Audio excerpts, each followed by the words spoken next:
The security alert chimed on my phone as I sat in my office, finishing a client presentation.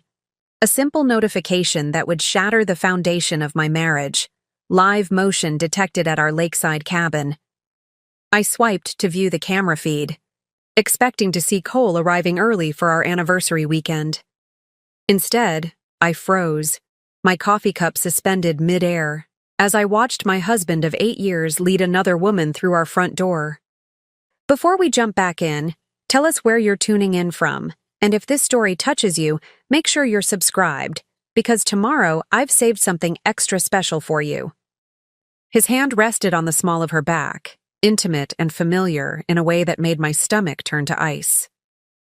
I watched, unable to look away, as he gave her the tour I'd once received, pointing out the exposed beams I'd insisted on preserving during our renovation, the antique fishing equipment his grandfather had left him, the view of the lake that had sold us on the property in the first place.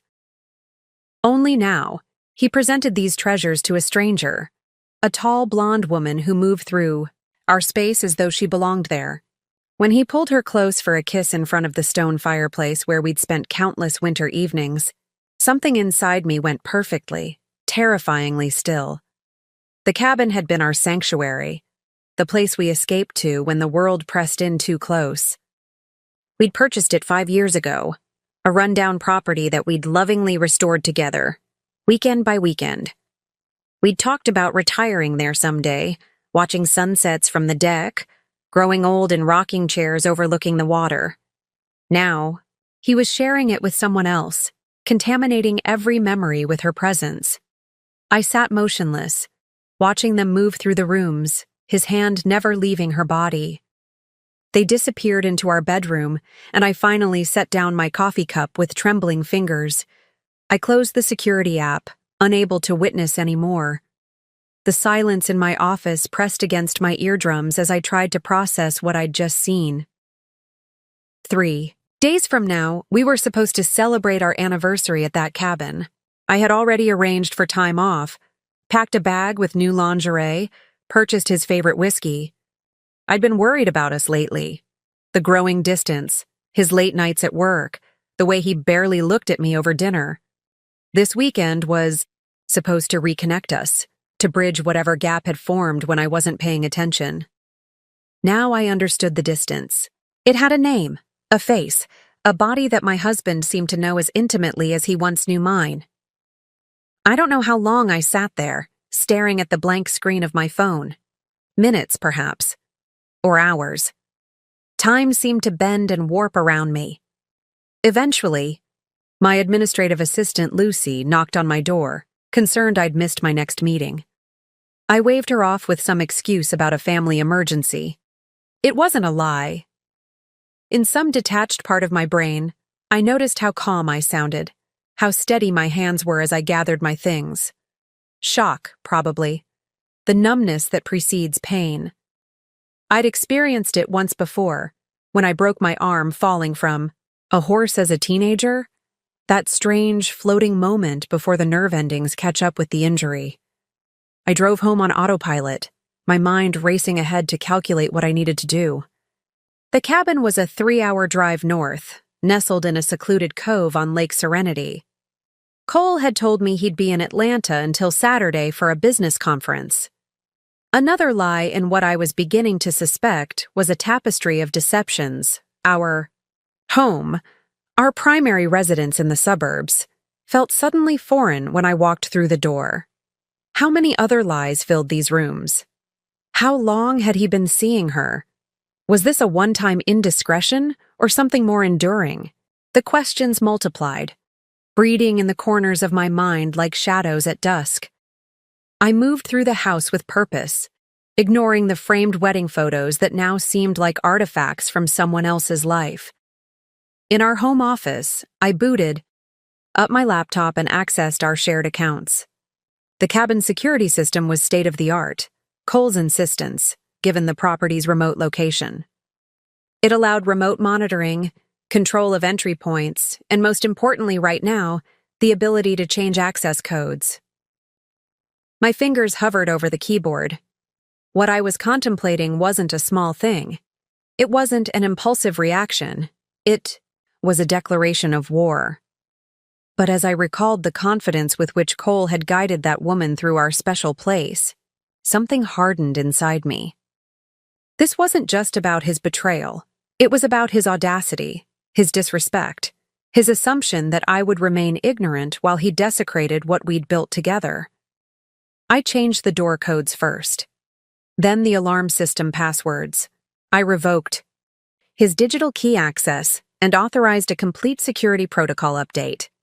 The system asked if I wanted to push notification of these changes to all registered users. I clicked no. Let him discover it when he tried to leave. Next, I called Anton, the local property manager who looked after the cabin when we weren't there. Anton had become a friend over the years, helping us navigate permits for the renovation, recommending local contractors, occasionally bringing us fresh fish from his morning catches. "Dina, how are you?" His familiar voice carried the lilt of his Russian heritage despite decades in America. "I've been better, Anton." My voice sounded strange to my own ears, flat, controlled. "I need a favor, and I need your discretion." There was a pause. "Of course, anything." "Cole is at the cabin with someone he shouldn't be. I've changed the security codes, but I need you to change the physical locks as soon as possible. Today." Another pause, longer this time. Anton was nothing if not perceptive. "I understand. I can be there in 2 hours with my toolkit. Do you want me to confront—" "No." I cut him off. "Just change the locks. If they're still there, simply say it's scheduled maintenance I arranged weeks ago. Don't engage beyond that. And if they leave before I arrive, then change them anyway. And Anton?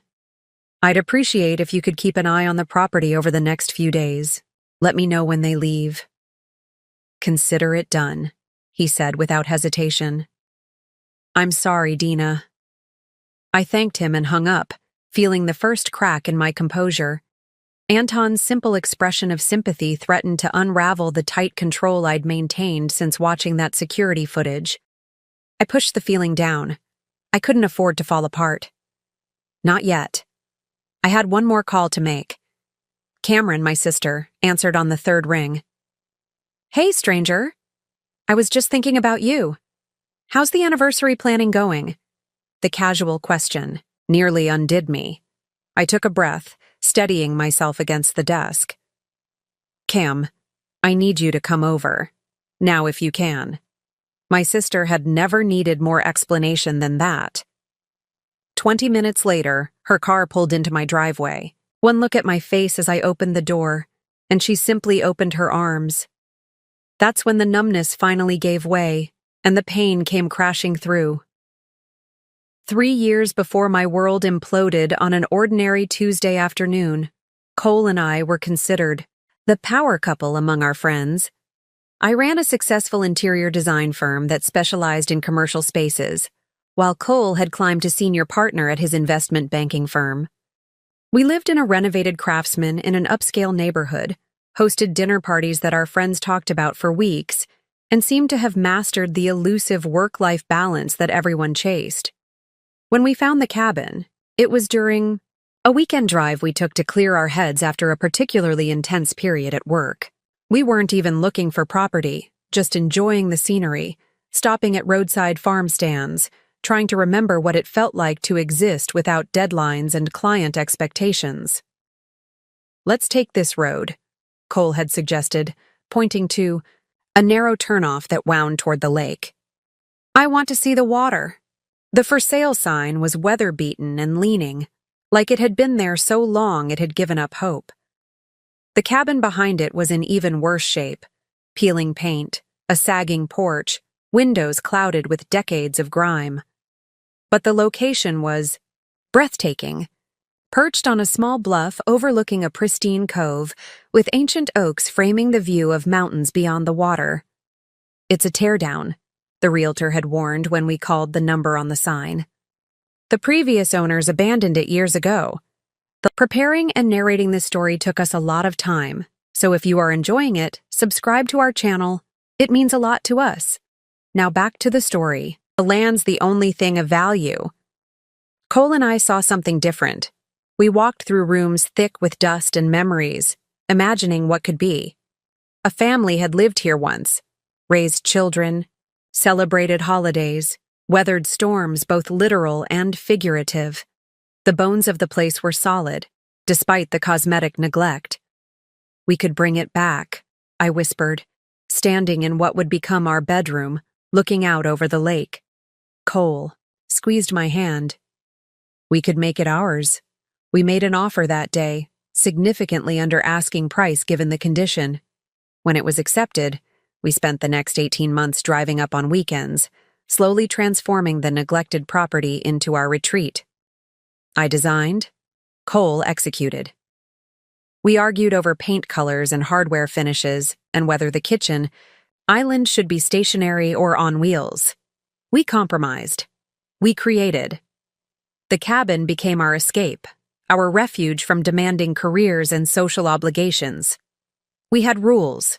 No work calls, no checking emails after 7 p.m., no discussing clients or office.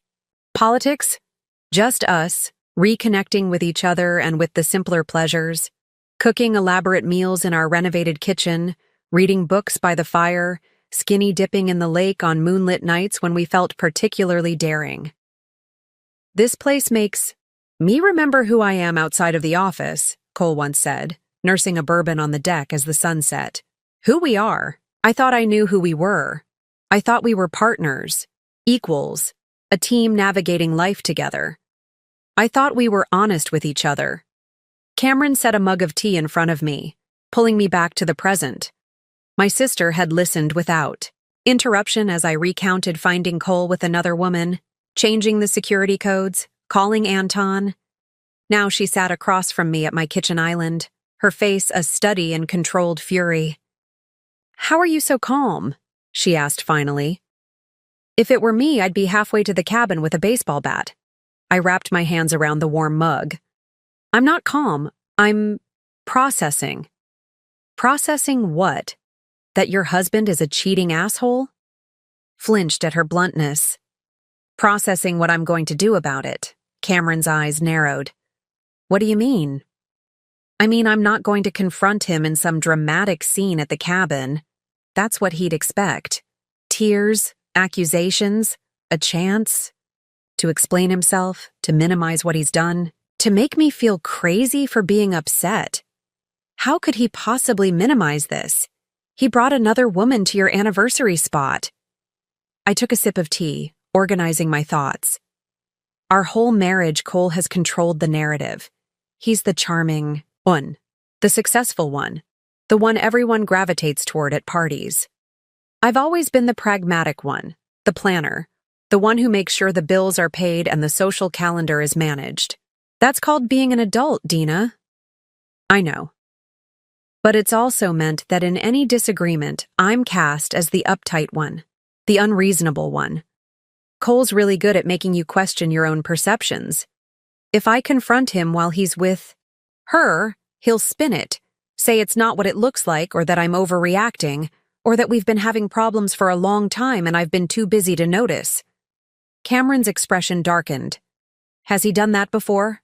Made you question yourself? I hesitated, memories surfacing that I'd pushed down for years.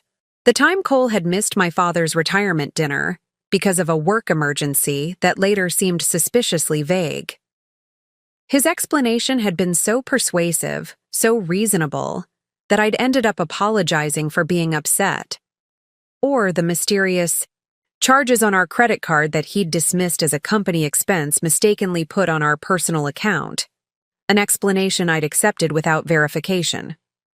"Not explicitly," I said finally. "But he's very convincing when he wants to be. It's what makes him good at his job. And what makes him dangerous to your self-esteem," Cameron added quietly.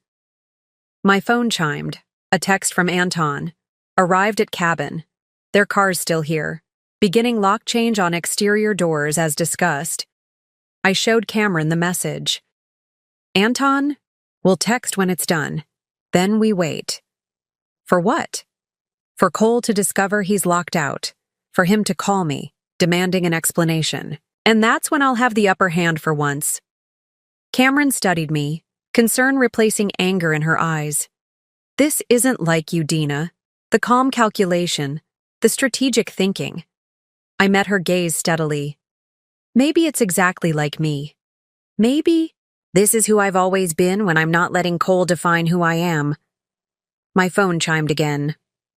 Anton. Locks changed. Told them it was scheduled maintenance. Man seemed annoyed but didn't question. We'll monitor and update you. The first stage was complete. Now I had to prepare for what came next.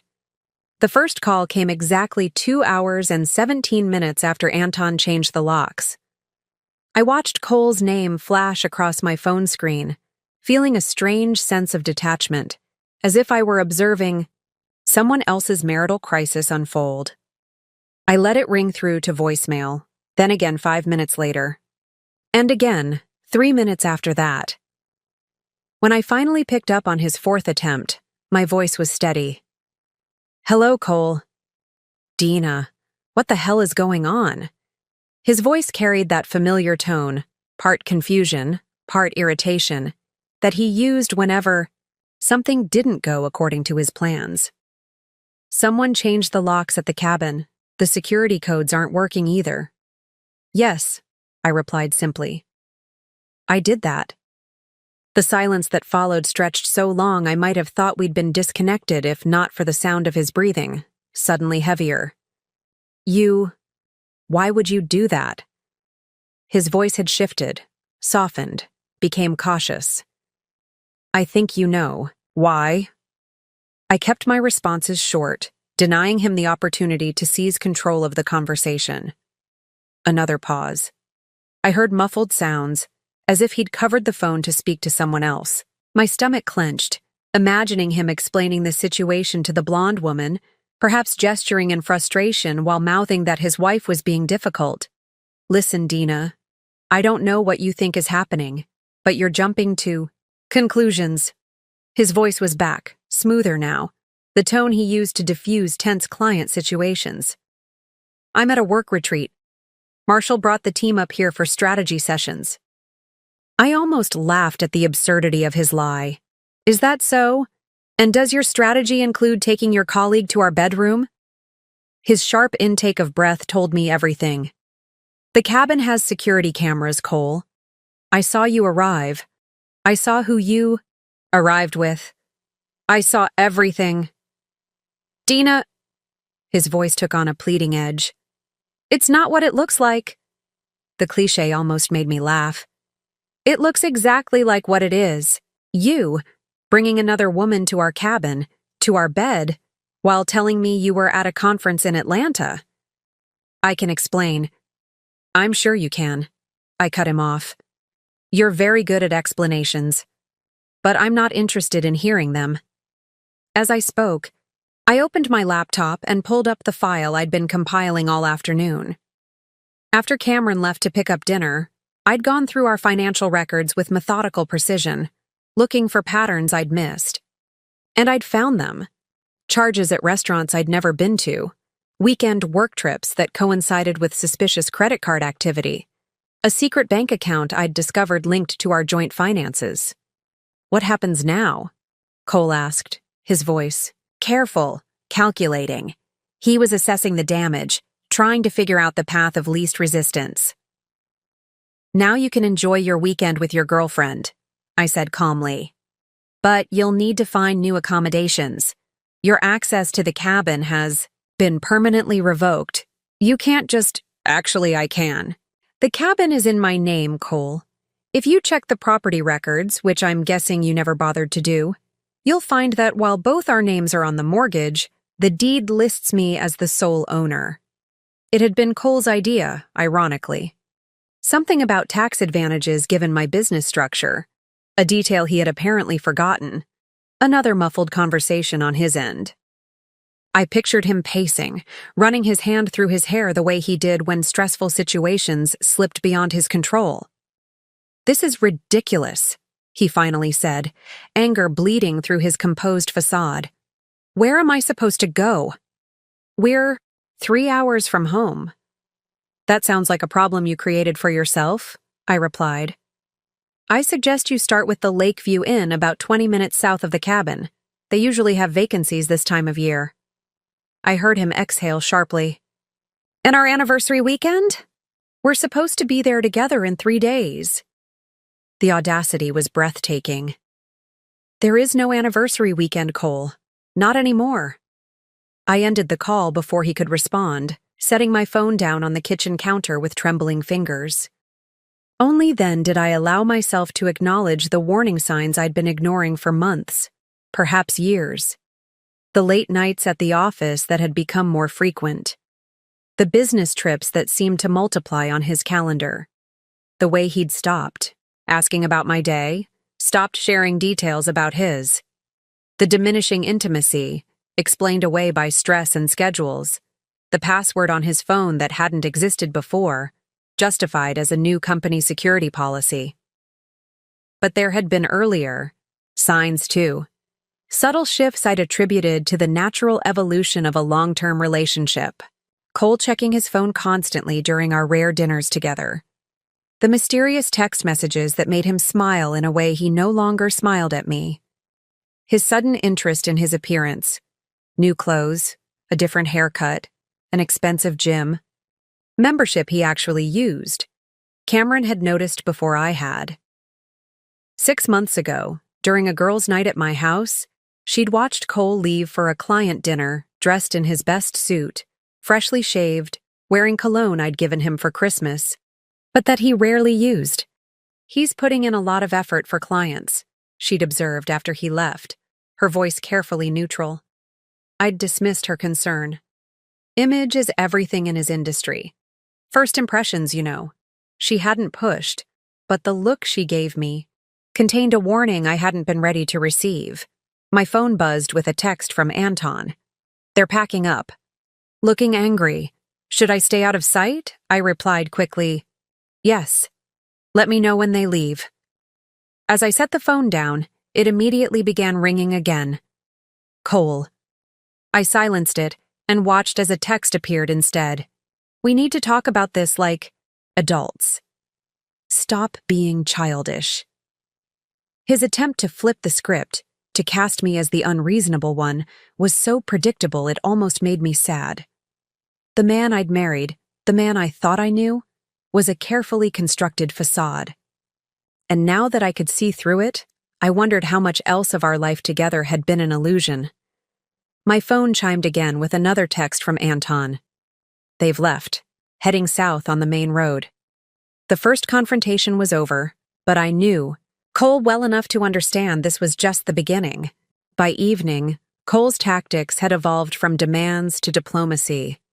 His text messages shifted from accusatory, "This is completely unreasonable," to conciliatory, "Let's talk this through," to apologetic, "I made a mistake. We can fix this."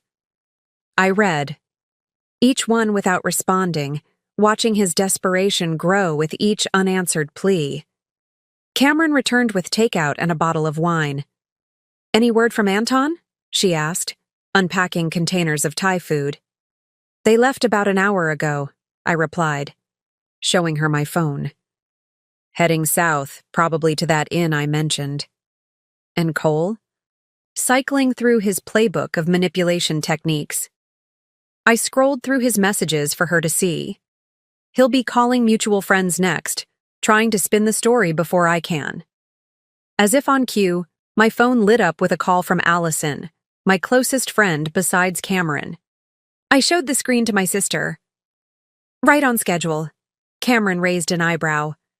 "You're not going to answer?" I shook my head. "Not yet. I need to get my affairs in order first." "Affairs being the operative word?" Cameron muttered, pouring wine into 2 glasses. While we ate, I explained what I'd discovered during my afternoon of financial investigation. The secret bank account had been opened 3 years ago, around the time Cole started traveling more frequently.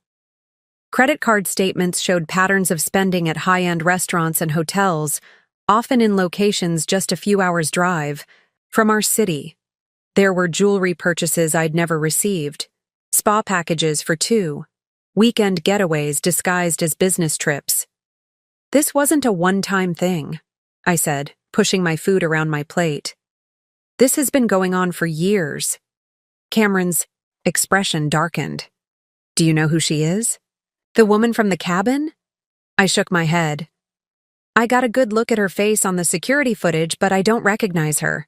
She could be someone from his office, a client, someone he met elsewhere entirely. Does it matter? I considered the question. Not really. The betrayal would be the same regardless of who she is. My phone began ringing again. This time, it was Marco, Cole's best friend since college. I declined the call. He's rallying the troops, Cameron observed. Of course he is. Cole hates losing control of any situation. I took a sip of wine. He's trying to get ahead of the story, make sure his version reaches everyone first. Which is why you should be talking to your friends, telling them the truth. I set my glass down. I will. But first, I need to secure more than just the cabin. After dinner, I made 2 calls. The first was to my attorney, Mario, who agreed to meet me first thing in the morning. The second was to my bank, where I requested an immediate freeze on our joint accounts. I had my own accounts for my business, which Cole couldn't access. But most of our household finances flowed through shared accounts. Not anymore. When I finished, I found Cameron sitting on my sofa, scrolling through her phone with a deepening frown. What? I asked, recognizing her expression. She hesitated. Cole's been busy. She turned her phone toward me to show a group text from him to our circle of friends. Worried about Dina. She's not answering calls, texts. If anyone hears from her, please let me know she's okay. We had a misunderstanding. A misunderstanding, I repeated, my voice flat. That's what he's calling it. Classic misdirection, Cameron said. Makes it sound like you're the one being unreasonable, while positioning himself as the concerned husband. My phone buzzed again. Another friend checking if I was okay. Then another. And another. Cole's strategy was working. He'd successfully framed the narrative as a concerning situation where I was behaving erratically rather than a husband caught in a years-long deception. You need to respond, Cameron urged. Otherwise, he controls the story. She was right. I drafted a simple text and sent it to the friends who had reached out. I'm fine. Taking some space after discovering Cole at our cabin with another woman. Would appreciate privacy right now. Direct. Factual. Unemotional. Within minutes, my phone was flooded with messages of shock, support, and questions. I silenced it, unable to deal with the emotional labor of managing other people's reactions to my crisis. You should stay with me tonight, Cameron suggested. He'll probably come here when he gets back to town.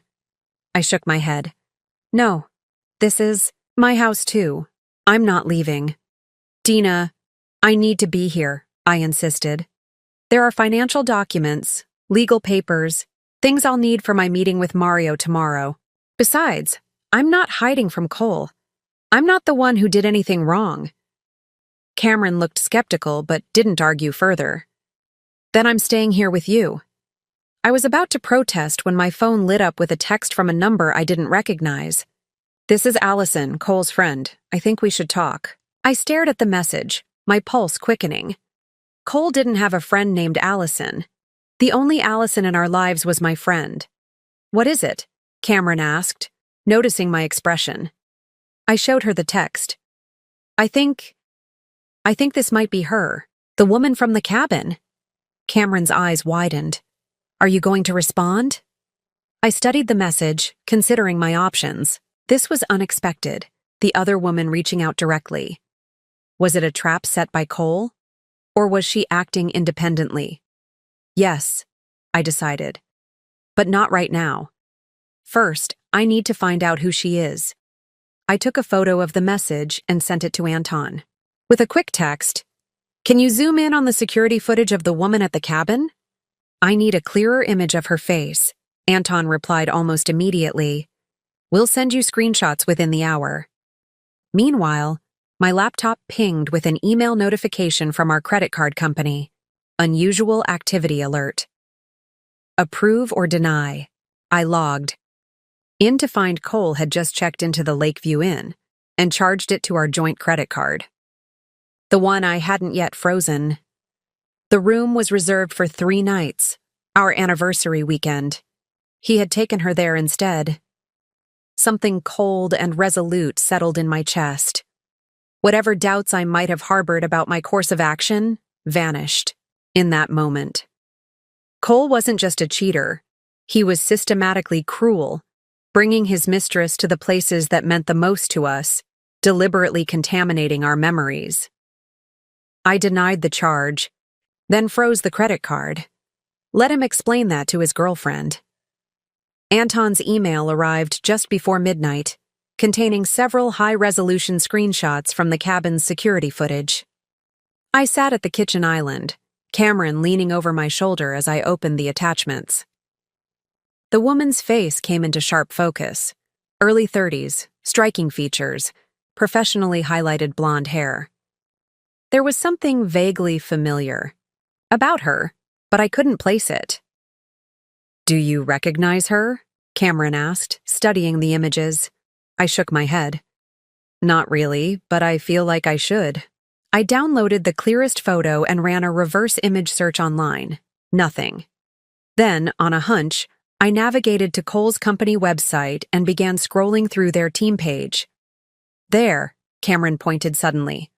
4th row down. The professional? Headshot showed the same woman, her hair pulled back in a sleek ponytail, wearing a tailored blazer and a confident smile. The caption beneath read, "Allison Reeves, Senior Investment Strategist." "She works with him," I said flatly. "Of course she does." I clicked on her profile and scanned it quickly. She'd joined the firm 2 years ago, coming from a competitor in Chicago. Her credentials were impressive. MBA from Wharton, series of promotions at prestigious firms, specialization in the same sector Cole managed. "Do you think that's how they met?" Cameron asked.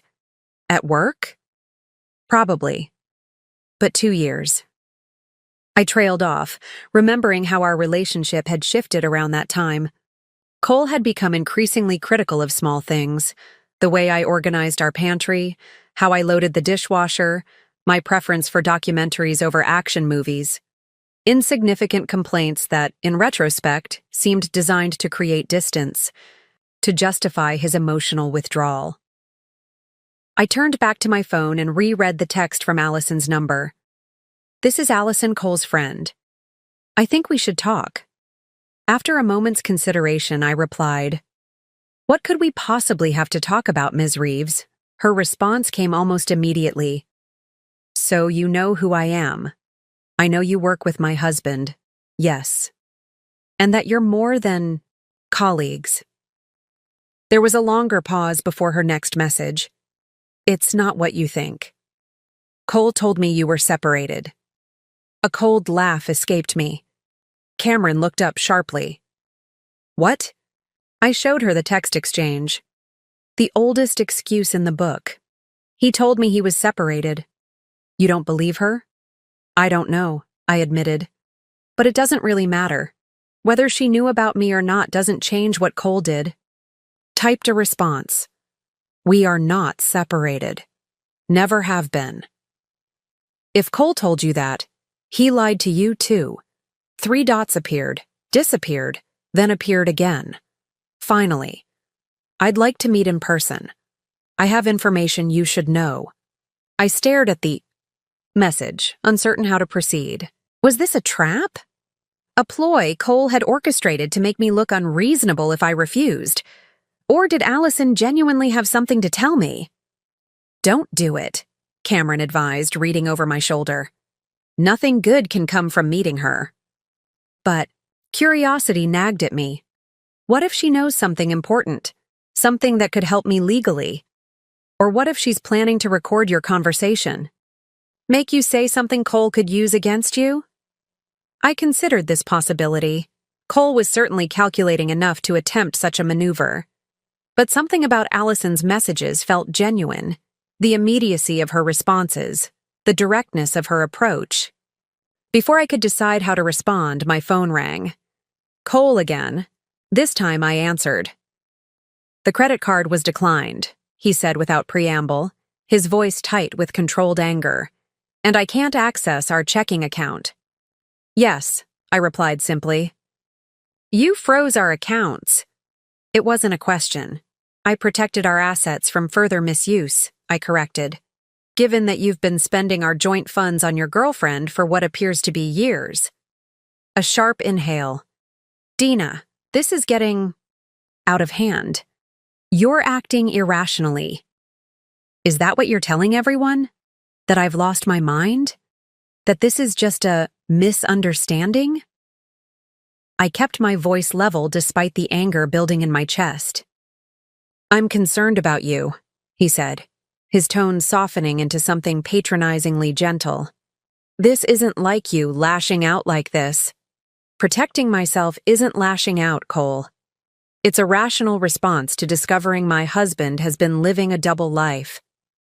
I made a mistake, he conceded, his voice dropping into the remorseful register he used when trying to diffuse client anger. One I deeply regret. But destroying our life together over one lapse in judgment. One? I cut him off. The separate? Bank account you opened 3 years ago suggests otherwise. The pattern of hotel charges and restaurant bills for two says this has been going on for a very long time. Silence stretched between us. When he spoke again, his voice had lost its practiced smoothness.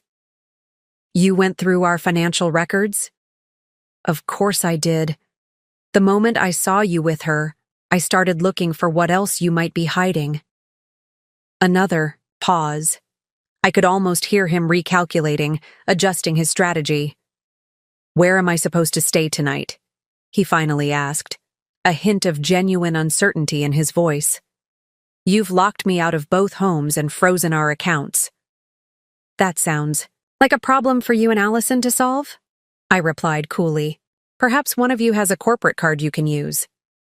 You've spoken to Allison? Sharp, alarmed. Interesting. He hadn't expected that. We've been in touch, I said vaguely, wanting to see how he'd react. Whatever she told you. Good night, Cole, I interrupted, ending the call before he could continue. Cameron was watching me with a mixture of concern and admiration. Look at you, playing psychological chess? I set my phone down, suddenly exhausted. I married a strategist. I've been watching him maneuver people for years. I've learned a few things. My phone buzzed with another text from Allison. Please, coffee tomorrow. Public place of your choosing. This is important. Cameron shook her head. It's a bad idea. Maybe it was. But Cole's reaction to learning I'd spoken with Allison suggested there was something there. Something he didn't want me to know. I replied, Riverside Cafe, 10 a.m. Come alone. Her response was immediate. I'll be there. As I set my phone down, I felt a strange sense of calm descend. The initial shock had worn off, leaving behind a clear-eyed determination I barely recognized in myself. For years, I had been the accommodating one, the reasonable one, the one who smoothed over conflicts and kept our life running while Cole charmed his way through the world. But that woman was gone. In her place stood someone who saw clearly for the first time, not just Cole's betrayal, but the subtle ways he had diminished me over the years, making me doubt my perceptions, question my worth, shrink myself to fit the role he had assigned me. What are you thinking? Cameron asked quietly. I looked up at my sister, the one person who had always seen me clearly, even when I couldn't see myself. I'm thinking that losing Cole might be the best thing that ever happened to me. I arrived at Riverside Cafe 20 minutes early, deliberately choosing a table with my back to the wall, facing the entrance. A small voice recorder sat in my purse, Cameron's suggestion, one I initially resisted but ultimately accepted. You don't know what she'll tell you, my sister had insisted. Better to have proof. The morning had been a blur of activity. After a fitful night's sleep, I'd met with Mario, my attorney, who listened without interruption as I detailed Cole's infidelity, the cabin confrontation, and my subsequent financial maneuvers. "You've done well protecting yourself," he said when I finished. "But there's more we need to do." We spent an hour discussing strategy, what documents I needed to gather, what assets needed to be secured, how to document Cole's years of deception. I left with a clear action plan and Mario's promise to begin drafting divorce papers immediately. "Don't make any major decisions yet," he'd cautioned, "but let's be prepared." Now, sipping a cappuccino and watching the cafe door, I felt oddly composed. The devastation of yesterday had crystallized into something harder, more resolute. Where there should have been grief, I found clarity. At precisely 10 a.m., Allison Reeves walked in. In person, without the filter of security cameras, she looked younger, less polished than her professional headshot. She scanned the cafe, spotted me, and approached with visible hesitation. "Dina?" she asked, though she clearly knew who I was. I gestured to the chair across from me without standing. "Ms. Reeves," she sat, placing her handbag carefully on the empty chair beside her. Up close, I could see the tension in her shoulders, the slight redness around her eyes suggesting a sleepless night. "Thank you for meeting me," she began, her voice firmer than I expected. "I know this is unconventional." "That's one word for it," I replied. "You said you had information. I'm listening." She ordered a coffee when the server approached, then waited until we were alone again before continuing. "Cole lied to me," she said bluntly. "For over a year, he told me he was separated, that you were living apart and quietly finalizing your divorce." I studied her face, looking for signs of deception. Found none. "And you believed him?" I had no reason not to. She met my gaze directly. The hours he spent with me, the weekends away, it all seemed consistent with someone who was single or nearly so, except for the wedding ring he still wears. She flinched slightly. "He said it was for appearances at work, that the senior partners were traditional and might overlook him for promotion if they knew he was divorcing." I almost laughed at the absurdity of the lie. "And you never thought to verify any of this? Never looked us up online? Never questioned why he never introduced you to his friends?" "He did introduce me to his friends," she countered. "To Marco, to several colleagues. They all corroborated his story." That stopped me. Marco knew? Cole's closest friend, someone who had been in our wedding, who had dinner at our home monthly, had participated in this deception? "Marco told you Cole and I were separated?" I asked carefully. She nodded. "He said you'd been having problems for years, that it was just a matter of time." A cold weight settled in my stomach. The betrayal expanded beyond Cole, encompassing people. I'd considered friends. How many others knew? How many had covered for him, smiled to my face while knowing what was happening behind my back? "That's not why I asked to meet," Allison continued, interrupting my thoughts. "Last night, after you changed the locks, after the hotel card was declined, Cole was different." "Different how?" "Angry. Calculating." She hesitated. "He made some calls.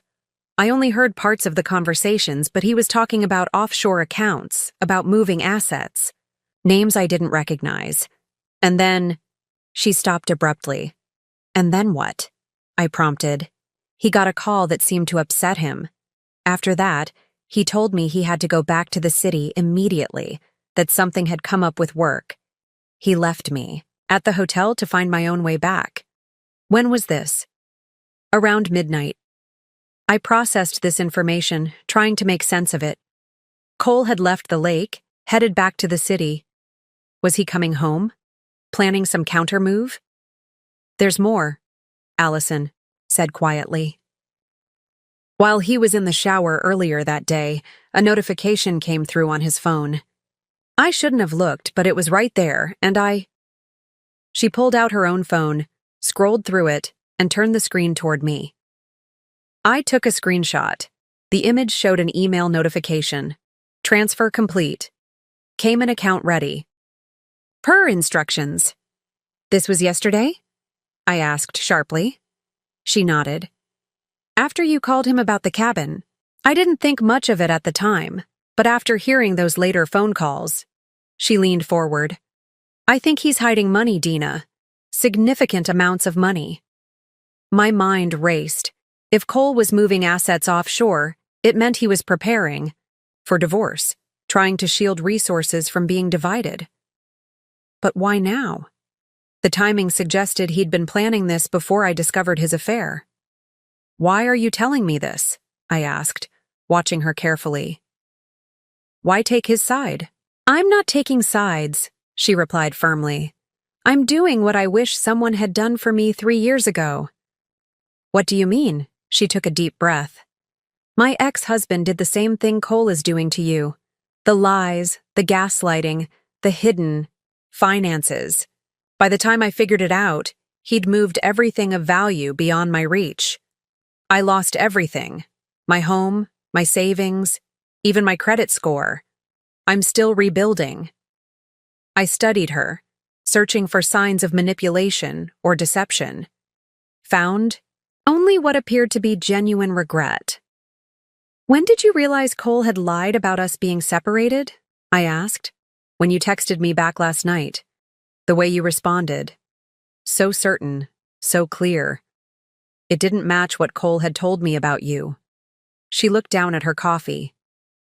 And then I started noticing other inconsistencies. Things that hadn't quite added up before but that I'd ignored. The way he never took me to certain restaurants, how he always paid cash for certain things, how he'd never let me see his home in the city. Our home, I corrected automatically. Yes, your home. She met my gaze. Again. I'm not asking for forgiveness, Dina. I probably don't deserve it. But I thought you should know what he's doing financially before it's too late. The server returned with the bill. I reached for it, but Allison was faster. Please, she said. Let me at least do this. I let her pay, watching as she signed the receipt. As she gathered her belongings to leave, I made a decision. Allison, I said, stopping her. I need to ask you something, and I need the truth. She hesitated, then nodded. Was the cabin the only time he took you to one of our properties? A flicker of confusion crossed her face. Properties? No. We usually met at hotels or at my place. She frowned slightly. The only other place was a condo downtown, he said was an investment property. Penthouse with a view of the river. We were there a few times over the past month. My breath caught.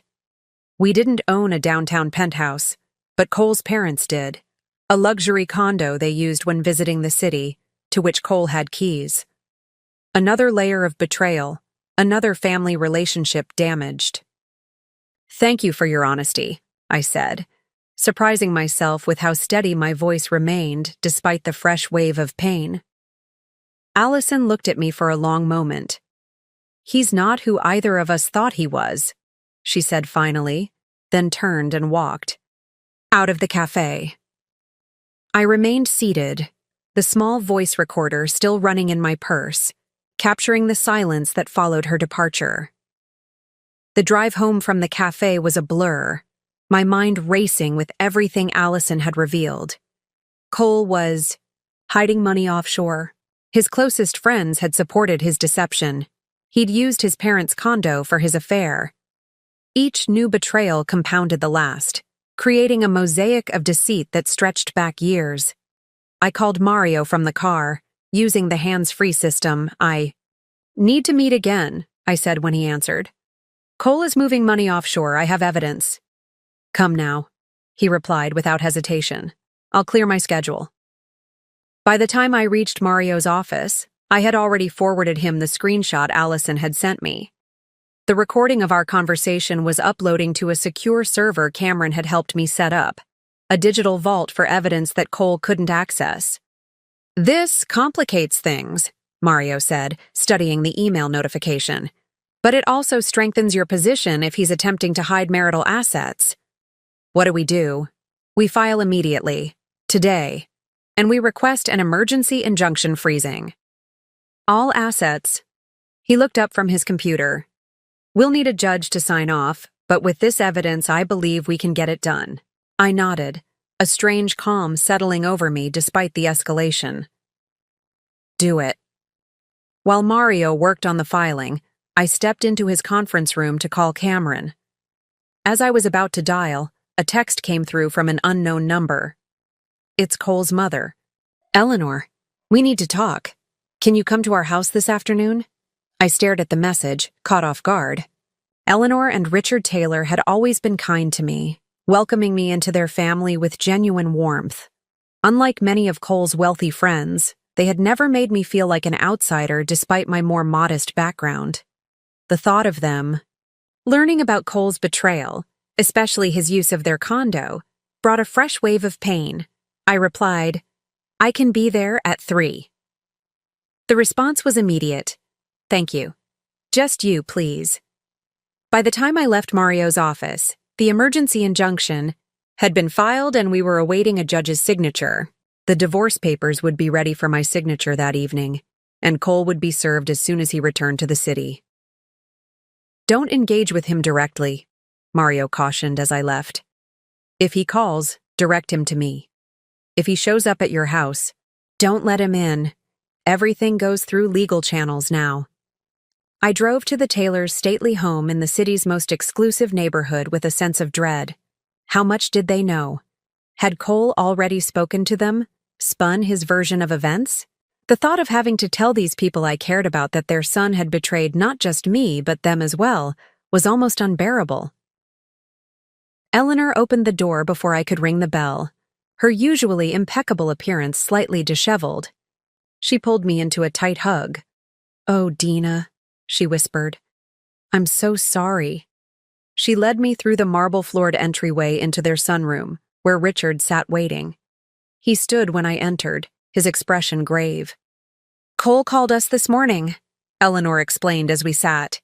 "He said you'd had a misunderstanding, that you were acting irrationally, freezing accounts and changing locks." I tensed, preparing to defend myself, but Richard held up a hand. "We didn't." "Believe him," he said firmly. "Not for a second." Eleanor reached over to squeeze my hand. "We've seen the changes in him these past few years. The excuses, the absences, the way he talks about you when you're not around. Little criticisms, little dismissals. It wasn't the son we raised." I felt tears threatening for the first time since discovering Cole's betrayal. Not for the loss of my marriage, but for the kindness of these two people who had every reason to side with their son, but had chosen truth instead. "There's something else," Richard continued, his voice tightening. "Something you need to know." Eleanor nodded encouragingly at her husband, and he took a deep breath before continuing. "Cole has been borrowing against his trust fund, significant amounts over the past year. We received notification because we're still trustees until he turns 40. He paused. "The most recent withdrawal was yesterday, $2 million. I felt the blood drain from my face. $2 million? Richard nodded grimly. "We tried to reach him, to ask what was happening, but he's not answering our calls. Then this morning, our property manager called to tell us someone had been staying in our condo without authorization. We put it together," Eleanor added. "And when we tried to confront Cole, that's when he told us about your misunderstanding. I'm filing for divorce," I said quietly. "Today, Mario is handling it." "Good," Richard said with surprising firmness. "And we want to help." Eleanor nodded. "We've already contacted our bank. Cole's access to the trust has been temporarily suspended pending investigation of potential fraudulent activity. We've also changed the locks on the condo and revoked his keys." I stared at them, overwhelmed by their support. "Why are you doing this? He's your son."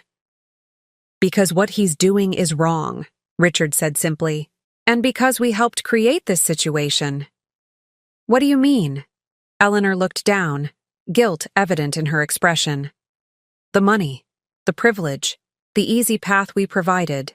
We thought we were giving him advantages, but instead, we raised him to feel entitled, to take what he wants without consequences. We failed him as parents, Richard added, but that doesn't mean we should help him hurt you or anyone else. I sat in stunned silence, trying to process their unexpected alliance. They weren't just offering moral support, they were actively working to hold their son accountable. There's one more thing, Eleanor said, reaching for an envelope on the side table. We want you to have this. She handed me the envelope. Inside was a check for $200,000 and a key. What is this? I asked, confused. The beach house in North Carolina, Richard explained. We're signing it over to you. The paperwork is being drawn up now. The money is to help you rebuild, however you choose. I tried to hand it back. I can't accept this. You can, and you will, Eleanor insisted. It's not a gift, it's restitution. Cole took years of your life, your trust, your security. This is the least we can do. Besides, Richard added with a sad smile, you're the one who found that property, who oversaw the renovation, who made it beautiful. Cole just paid for it with family money he didn't earn. It belongs with you. I looked down at the check, the key, feeling a tangle of emotions I couldn't begin to unravel. The beach house had been purchased 3 years ago, a Taylor family property in name, but one I had poured my heart into designing. I'd always loved it more than Cole had. Think about it, Eleanor said gently. You don't have to decide today. As I drove home, the envelope sat heavy in my purse. The Taylor's offer represented a future I hadn't allowed myself to imagine yet, one where I wasn't fighting Cole for every penny, where I had the resources to start over on my own terms. It was tempting, so tempting, but it also felt like a test. Would I take the easier path, allow Cole's parents to solve my problems? Or would I stand on my own, whatever that might cost me? I didn't have an answer yet, but for the first time since this nightmare began, I felt I had choices. I returned home from the Taylors to find Cameron waiting on my porch, concern etched across her face. Where have you been? She demanded as I approached. I've been calling. For hours. I realized my phone had been on silent since my meeting with Mario. Sorry, it's been eventful. Inside, I told her everything. The meeting with Allison, the offshore accounts, the emergency injunction, and finally, the Taylors' unexpected support and their offer of money and the beach house. Take it, Cameron said immediately. After what Cole's put you through, you deserve that and more. I sighed, sinking deeper into the couch. It's not that simple.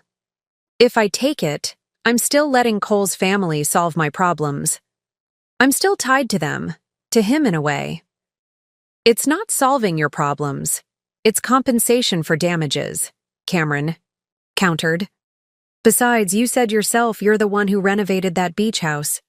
You put your heart into it. Before I could respond, my phone rang. Mario. The judge signed the emergency injunction, he said when I answered. All known accounts are frozen, and Cole will be legally prevented from moving any marital assets once he's served. Speaking of which, do you know where he is? The process server has been trying to locate him. No, I admitted. Last I heard, he was heading back to the city, but that was last night. Let me know if you hear from him. And remember, don't engage directly. I had barely ended the call when a text came through from Allison. Cole just called me. He's furious. Says you're trying to ruin him. Be careful. I showed the message to Cameron, who immediately stood. I'm staying here tonight. No arguments. He won't come here, I said, though I wasn't entirely convinced. It would only make things worse for him legally. People don't always think rationally when they're cornered, Cameron replied, already heading to the guest room to prepare it. Especially people like Cole who aren't used to losing. I couldn't argue with that. Throughout our marriage, I'd never seen Cole truly lose at anything. His family connections, his natural charm, his ruthless strategic thinking, they had always ensured he came out on top. What would he do now that the tables had turned? As if on cue, my phone lit up with his name. I let it go to voicemail following Mario's instructions. A minute later, the notification appeared. I hesitated, then played it on speaker so Cameron could hear. Dina? His voice was controlled, but I could hear the simmering rage beneath. I just got a call from my bank. All my accounts are frozen. All of them. I don't know what game you think you're playing, but this needs to stop now. Call me back. Cameron raised an eyebrow. He still thinks he can order you around. A second voicemail followed almost immediately. And my parents? Really? You had to drag them into this? They've revoked my trust access. Do you have any idea what you've done? His voice was less controlled now, the anger bleeding through more obviously. He hasn't been served yet, I realized aloud. He doesn't even know about the divorce filing. When he finds out, Cameron trailed off. My phone buzzed again, a text this time. I'm coming home. We need to talk face to face. Be there at 8. I showed Cameron, who immediately called her husband to come over too. You're not facing him alone, she insisted. I didn't argue. While part of me wanted to confront Cole directly, to look him in the eye as his carefully constructed world collapsed around him, I knew Mario was right. Everything needed to go through legal channels now. Emotion would only cloud judgment. I texted Mario. Cole says he's coming here at 8 p.m. Can the process server be here? Perfect. We'll arrange it. Stay inside. Let the server handle it. By 7:30, Cameron's husband Anton, not to be confused with Anton from the lake, had arrived, along with the process server, a stocky, impassive man named Morris who positioned himself discreetly across the street in an unmarked car. At precisely 8:02 p.m., Cole's BMW pulled into the driveway. Stay inside, Morris had instructed. Let me approach him outside. We watched through the living room window as Cole strode toward the house, his posture rigid with anger.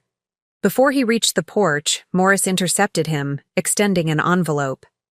Even from a distance, I could see Cole's expression morph from confusion to shock to fury as he realized what was happening. He snatched the papers, scanned them briefly, then looked up at the house, directly at the window where I stood watching. The raw hatred in his eyes sent a chill through me. He pulled out his phone, and seconds later, mine rang. Against my better judgment against Mario's explicit instructions, I answered. You think this changes anything? Cole hissed, his voice barely recognizable. You think you've won? This isn't about winning, Cole, I replied, surprising myself with how steady I sounded. It's about consequences. Consequences? He laughed, a harsh sound stripped of anything resembling humor. You have no idea what real consequences look like, Dina, but you will. Is that a threat? It's a promise. His voice dropped lower. You think you know me? You think you know what I'm capable of? You haven't seen anything yet. Actually, I think I'm finally seeing you clearly for the first time, I countered. The real Cole Taylor, not the charming facade you've maintained all these years. He was silent for a moment, and when he spoke again, his tone had changed. Cooler, more controlled. You know, it's funny. I was going to end things with Allison this weekend. That's why I took her to the cabin. One last trip before I broke it off. I was coming back to you to try again. But now you've made that impossible. The lie was so blatant, so calculated to make me question myself that it almost made me laugh. Do you actually believe that? Or do you just think I'm stupid enough to believe it? Believe what you want, he said dismissively. But remember this moment. When everything falls apart, when you're alone with nothing, Remember that you chose this. No, Cole. You chose this the first time you lied, the first time you cheated. Every step that led here was your choice. He hung up without another word, got back in his car and sped away, the papers tossed on the passenger seat. Well, Cameron said from behind me, that went about as well as could be expected. I turned from the window, exhausted but oddly relieved. It's done. He knows. My phone buzzed with a text from Mario. Process server confirms delivery. You're officially in divorce proceedings. Remember, no direct contact with Cole from now on. Too late for that warning, but I wouldn't make the same mistake twice. I had heard everything I needed to hear from Cole, his threats, his manipulation, his refusal to accept responsibility. And more importantly, I had heard myself standing firm against him, seeing through his tactics, refusing to be swayed. That night, as I lay in bed staring at the ceiling, I made my decision about the tailor's offer. I would accept the beach house but return the check. I wanted the home I had poured my heart into, but I needed to stand on my own financially, to rebuild without the safety net Cole's family could provide. It was a compromise between independence and practicality, between pride and self-preservation. And for the first time since this nightmare began, I felt like I was making choices based on what I truly wanted, not in reaction to what Cole had done. As I drifted toward sleep, my phone chimed with an email notification. Half asleep, I glanced at it, then sat bolt upright as I registered the sender, Cole's executive assistant, Lucy. The subject line read, "You need to see these files. Cole doesn't know I'm sending them." Sleep forgotten, I opened the email to find a single line of text. I can't be part of this anymore. And several large attachments. I stared at my laptop screen, hand pressed to my mouth as I scrolled through. Lucy's files. Sleep was no longer a possibility. Lucy had been Cole's executive assistant for 5 years, a quiet, efficient woman who always remembered my birthday and asked about my projects when we spoke. I'd always liked her but never considered that she might see things at the office that I couldn't, or that she might ultimately choose loyalty to ethics over loyalty to Cole. The files were meticulous, organized with the precision I'd expect from someone in her position. Financial records, email exchanges, calendar entries, photos. Together, they painted a devastating picture not just of Cole's infidelity, which now appeared to extend well beyond Allison, but of something far worse. "Cameron," I called, my voice strained. "You need to see this." My sister appeared in the doorway, bleary-eyed, but instantly alert at my tone. "What is it?" "Evidence," I said, turning the screen toward her. "Not just of affairs, of fraud. The documents showed a pattern of financial mismanagement at Cole's firm, client funds directed into personal accounts, fabricated investment returns, falsified statements. Cole wasn't just hiding money from me. He was hiding money from his clients, his partners, possibly even federal regulators. This is..."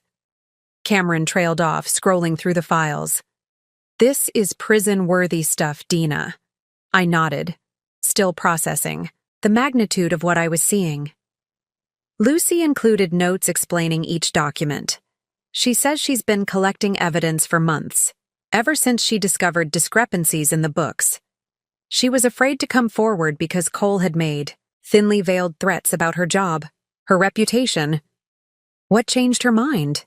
According to her email, Cole asked her to backdate some documents yesterday after he found out I'd discovered the affair. He's trying to cover his tracks, make it look like certain transactions happened earlier than they did. I pointed to a particular note. She writes that she can't be complicit in fraud on top of everything else. Cameron whistled softly. "So this isn't just about you anymore. This is about Cole potentially facing criminal charges." The realization hit me with physical force. This wasn't just a divorce case anymore. The stakes had escalated beyond anything I had imagined. If these documents were authentic, and Lucy's detailed explanation suggested they were, Cole was facing potential criminal prosecution. "I need to call Mario," I said, reaching for my phone despite the late hour. My attorney answered on the third ring, his voice tense. "Dina, is everything all right?" "I've received documents," I explained, trying to keep my voice steady. "From Cole's assistant. They show financial fraud at his firm, possibly going back years. I'm forwarding them to you now." A pause, then. "This changes the landscape entirely. Don't discuss this with anyone else. I'll review everything and call you in the morning." I barely slept that night. Every time I closed my eyes, I saw the damning evidence, the years of deception extending far beyond our marriage. The man I had built a life with wasn't just unfaithful, he was potentially criminal. Had I ever really known him at all?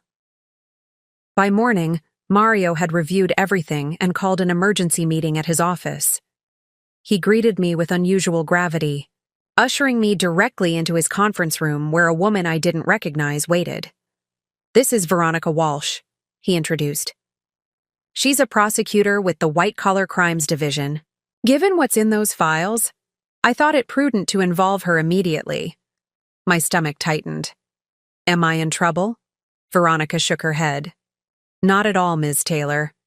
But your husband might be in significant legal jeopardy, and we need to establish that you had no knowledge or involvement in his financial activities." The meeting lasted 3 hours. I answered endless questions about our finances, my awareness of Cole's business dealings, when and how I had received Lucy's files. By the end, both Mario and Veronica seemed satisfied that I was an unwitting bystander to Cole's schemes. "What happens now?" I asked as the meeting concluded. "From a divorce perspective, this strengthens your position considerably," Mario explained. "If Cole is facing potential criminal charges, he'll be more likely to settle quickly and generously rather than drag things out in court where more evidence might surface." "And from a criminal perspective?" I turned to Veronica. "My office will need to investigate," she replied carefully. "The evidence is compelling, but we need corroboration. We'll need to speak with Lucy, review original documents, potentially issue subpoenas." "How long will that take?" "Weeks, possibly months. These investigations are thorough by necessity." I nodded, trying to absorb the implications. Should I be concerned for my safety? Cole was threatening when he was served the divorce papers. Mario and Veronica exchanged glances. "It might be prudent to take precautions," Veronica advised. "Not to alarm you, but individuals facing this level of exposure sometimes become desperate." The words hung in the air, heavy with implication. Cole had already demonstrated his capacity for deception, his willingness to threaten when cornered. What would he do if he discovered that criminal charges might be forthcoming? As if reading my thoughts, Mario spoke. "I think you should consider relocating temporarily, Dina. Somewhere Cole wouldn't think to look." "The beach house," I said immediately. "The Taylor's offer. I was going to accept the property, but not the money." Mario nodded approvingly. "Perfect. It's not in your name yet. Not a place Cole would associate with you independently of his family. You could leave today. Be there. By evening." When I left the office, a strange calm had settled over me. The shock of Lucy's revelations had given way to a crystalline clarity. The path forward wasn't easy, but for the first time, it was clear. I called Eleanor Taylor from the car. "I'd like to accept your offer of the beach house," I said when she answered. "But not the money. The property is enough. More than enough." "I understand," she replied, her voice warm with relief. "The paperwork is ready. We can meet this afternoon to sign everything." "Actually," I hesitated, "I was hoping to go there today, to stay for a while." A pause, then. "Of course. Richard will have the caretaker prepare everything. Are you all right, Dina?" I considered the question. Was I all right? My marriage was over. My husband was a fraud in every sense of the word. My life had been upended in ways I was still struggling to comprehend. And yet, I will be, I said finally, with a conviction that surprised me. For the first time in a long time, I think I really will be. When I hung up, I realized something fundamental had shifted inside me. I was no longer reacting to Cole's betrayal, no longer defining my actions in opposition to his. I was moving forward on my own terms, toward a future that had nothing to do with him. It wasn't just a house I was reclaiming. It was myself. The North Carolina coastline unfurled before me as I drove the final stretch to the beach house, windows down despite the autumn chill. 5 hours of driving had cleared my head in a way nothing else could have. Each mile had put physical distance between me and the chaos in the city, between the woman I had been and the woman I was becoming. Before leaving, I had set everything in motion with a methodical precision that felt foreign yet satisfying. I met with the Taylors to sign the beach house paperwork, the property officially transferred into my name alone. I arranged for a security company to monitor my house in the city. I forwarded my mail to a P.O. box that Cameron would check. I packed only what I needed: clothes, laptop, important documents. The rest could wait. Cameron had helped me load my car, her eyes shining with a mixture of worry and pride. "You'll call when you get there?" "The moment I'm settled," I promised, hugging her fiercely. "And you'll let me visit next weekend? I'll text you the security gate code." Now, as I pulled into the private drive leading to the beach house, a strange sense of homecoming washed over me. I had always loved this place more than Cole had. The weathered cedar shingles, the wraparound porch, the panoramic ocean views. I had selected every paint color, every fixture, every piece of furniture during the renovation 2 years ago. In many ways, it already felt more like my home than the city house ever had. The caretaker, Mike, greeted me at the door with keys, and a sympathetic smile that told me the Taylors had explained at least some of the situation. "Everything's ready for you, Ms. Taylor. Fresh linens, stocked fridge, security system updated with new codes." "Thank you, Mike, and please call me Dina." "Yes, ma'am, Dina." He handed me a folder. "These are the new security codes, gate access, everything you'll need." I took the liberty of having the locks changed as well, just to be safe. I raised an eyebrow at this unexpected precaution. "Mr. Taylor's instructions," he explained, "said it was better to be thorough." I nodded, grateful. For Richard's foresight, Cole had never shown much interest in the beach house, rarely accompanying me on my frequent visits to oversee the renovation. But he did have keys, or had, until now. After Mike left, I walked through the house, reacquainting myself with its spaces. The great room with its soaring ceiling and wall of windows facing the ocean. The kitchen with the antique butcher block island I'd found at a local salvage yard. The primary bedroom with its private deck where I'd spent countless mornings watching the sunrise over the Atlantic. It was exactly as I remembered, yet completely different. Now it was mine alone, untouched by Cole's betrayal. I called Cameron to let her know I'd arrived safely, then sent a brief email to Mario with my new address and contact information, marked confidential. I would be accessible but protected, available for legal proceedings but removed from Cole's immediate reach. Just as I was unpacking, my phone chimed with a text from Lucy. "Cole knows the files are missing. He's looking for me. I've already spoken with the prosecutor and I'm staying with family out of state. Stay safe." A chill ran through me despite the beach house's warm interior. Cole was becoming increasingly desperate, his carefully constructed world collapsing around him. I texted back a quick thanks for the warning, then checked that all doors and windows were securely locked. With nothing left to do but wait, I made myself tea and sat on the deck, watching the waves crash against the shore as twilight settled over the water. For the first time in days, I allowed myself to feel the full weight of everything that had happened: the betrayal, the lies, the shock of discovering the stranger I had married. Tears came, not the heaving sobs of fresh grief, but the quieter tears of mourning something already lost. I wasn't crying for the marriage I had now. I was crying for the marriage I had thought I had, for the years spent loving someone who had never truly existed, except in my imagination. By morning, the storm of emotion had passed, leaving behind a strange, clean clarity. I made coffee and took it to the small office nook off the great room, ready to begin the practical work of rebuilding my life.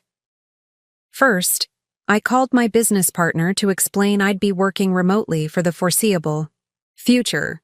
Then I contacted my accountant to separate any remaining financial entanglements with Cole. Finally, I reached out to a local realtor about potentially selling the city house after the divorce, a step toward cutting one more tie to my old life. Around noon, Mario called with updates. The prosecutor's office has opened a formal investigation, he reported. They've already interviewed Lucy and are gathering additional evidence. Cole hasn't been charged yet, but it's likely just a matter of time. Has he responded to the divorce filing? I asked. Not formally, no. His attorney requested an extension, which is standard. But unofficially, I've heard he's furious about the injunction freezing the assets. He's telling people you've fabricated allegations to damage his reputation. I almost laughed. Of course he is. On a more practical note, Mario continued, the court date for the initial hearing is set for 3 weeks from now. You'll need to appear in person. I'll be there, I assured him. After we hung up, I sat in contemplative silence. 3 weeks of peace before I would have to face Cole in court. 3 weeks to strengthen my resolve, to prepare myself for whatever tactics he might employ. My phone buzzed with a text from an unknown number. Where are you? We need to talk. This has gone far enough. Cole. How had he gotten this number? I had changed it yesterday before leaving the city, sharing it only with Cameron, Mario, and the Taylors. Before I could ponder this, another text arrived from the same number. I know you're reading these. If you don't respond, I'll have no choice but to come find you. You can't hide forever. A threat, thinly veiled. I forwarded the messages to Mario with a quick note explaining that I'd changed my number, but Cole had somehow obtained it. Then I blocked the number and put my phone on silent. I wouldn't engage. I wouldn't be baited into responding. Cole wanted a reaction. Anger, fear, anything to confirm he still had some power over me. I wouldn't give him the satisfaction. Instead, I opened my laptop and began working on design concepts for a new commercial project. Normal, productive work that had nothing to do with Cole or the divorce or the upheaval of the past days. For a few hours, I could lose myself in color palettes and spatial arrangements, in the creative process that had always been my sanctuary. Outside, the ocean continued its eternal rhythm, waves building, cresting, breaking against the shore. There was something comforting in its constancy, in the reminder that some forces were beyond anyone's control, even Cole's. This storm, too, would eventually pass. And when it did, I would still be standing. A week passed at the beach house, each day blending into the next with a peaceful rhythm that had been absent from my life for too long. I established new routines, early morning walks along the shore, afternoons working from the sunlit office nook, evenings on the deck watching the sun sink into the Atlantic. Without Cole's constant presence, without the subtle pressure to arrange my day around his preferences, I rediscovered simple pleasures I had gradually abandoned over the years. Cameron called daily with updates from the city. Cole had been seen at his office, looking haggard according to mutual friends. His firm had released a cryptic statement about internal reviews of certain financial procedures, language that suggested the criminal investigation was gaining traction. Lucy remained out of state, cooperating with prosecutors from a distance. And, get this, Cameron said during our Friday check-in. Allison apparently quit her job at the firm, just gave notice and walked out. Smart move, I replied, watching seagulls wheel over the waves. She's distancing herself before everything implodes.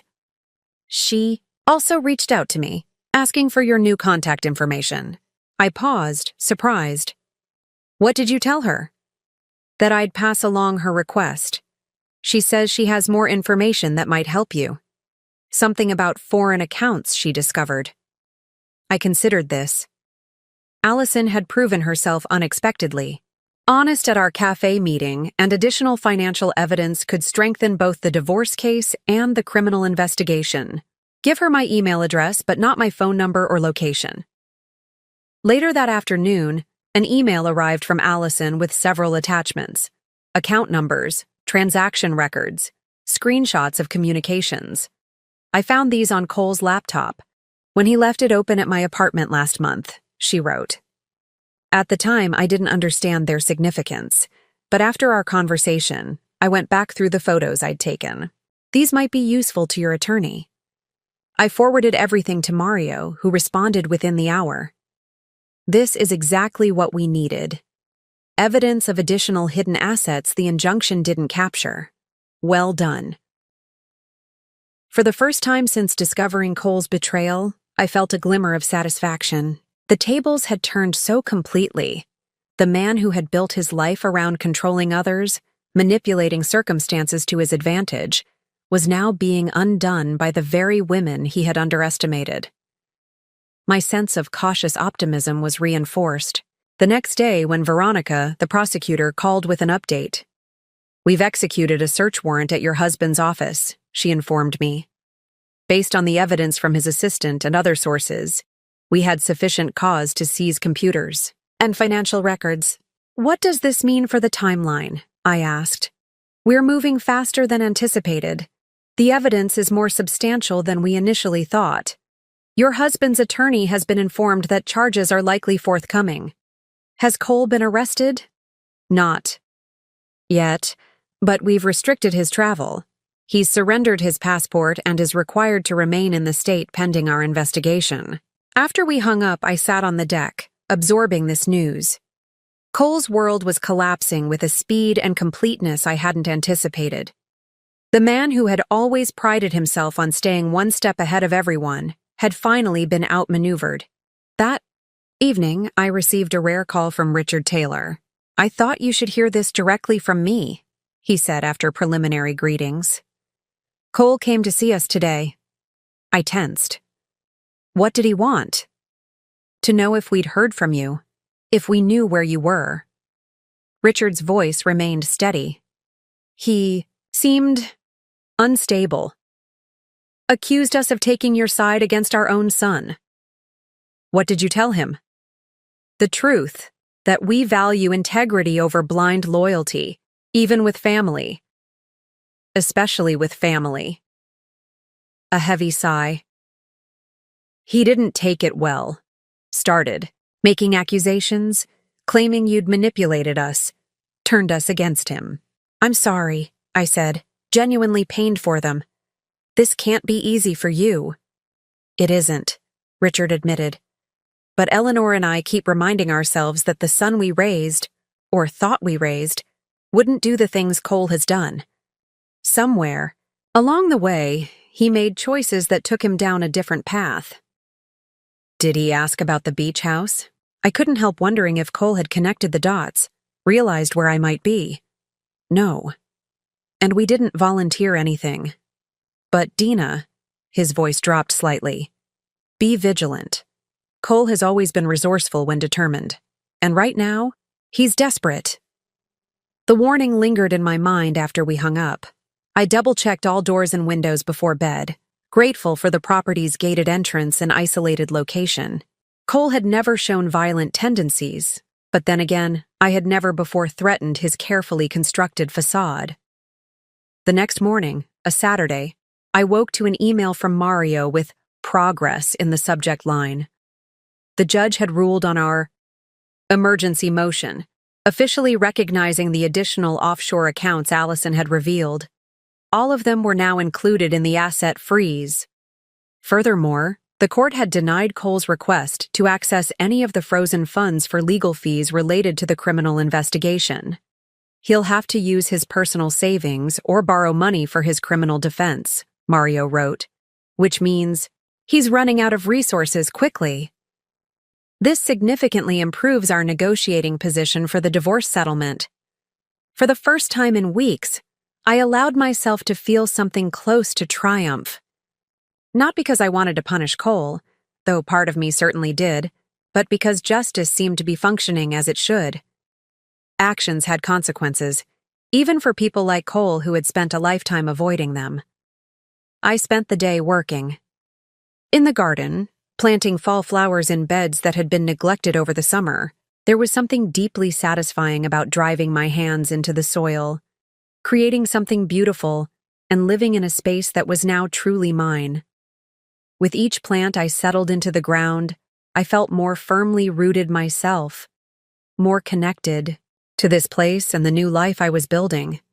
Cameron texted in the afternoon, still planning to visit tomorrow. Any requests from civilization?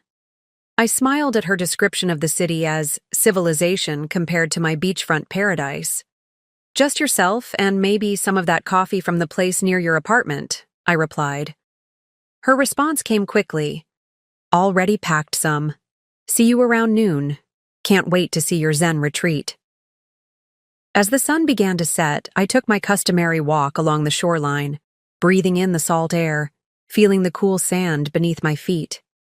3 weeks ago, I had been a different person, a woman who believed her marriage was simply going through a rough patch, who defined herself largely as Cole Taylor's wife, who had gradually surrendered pieces of herself to maintain a relationship. That turned out to be built on lies.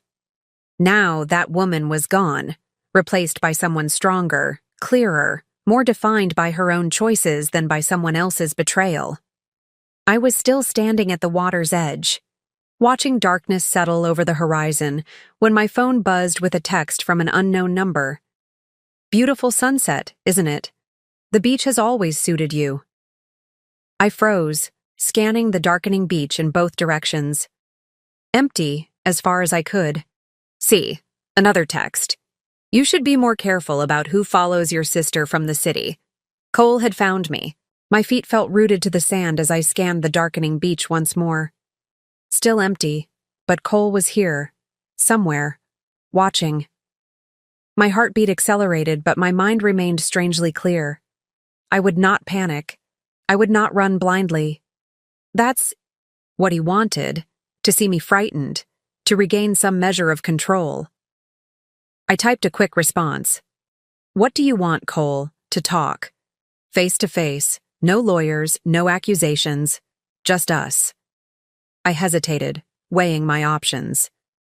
The beach house was a quarter-mile. Back, its lights visible from where I stood.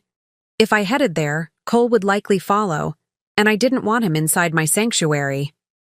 The nearby public beach access had a small parking area with security cameras. Better to confront him in a place with potential witnesses and surveillance. Meet. Me at the public beach pavilion in 10 minutes, I texted. Come alone, or I call the police. His response was immediate. Already here. I took a deep breath and called Cameron. When she answered, I kept my voice low and steady. Cole is here. He followed you to the beach house. What? That's impossible. I would have noticed. Apparently not. Listen carefully. I'm meeting him at the public pavilion. If you don't hear from me in 30 minutes, call the police. Dina, no. Don't meet him alone. I need to handle this myself, I interrupted. But I need to know someone has my back. After extracting Cameron's reluctant promise, I called Mario and left a detailed voicemail explaining the situation, then sent a quick text to Richard Taylor with the same information. Witnesses, documentation, evidence that I had anticipated potential trouble. Cole wasn't the only one who could think strategically. The pavilion was lit by a single floodlight, casting long shadows across the weathered wooden structure. As I approached, a figure detached itself from the darkness. Cole, looking nothing, like the polished, confident man I had married. His normally immaculate appearance had deteriorated, His face was drawn, his eyes shadowed, his shirt wrinkled. For a moment, I almost felt pity. Almost. "How did you find me?"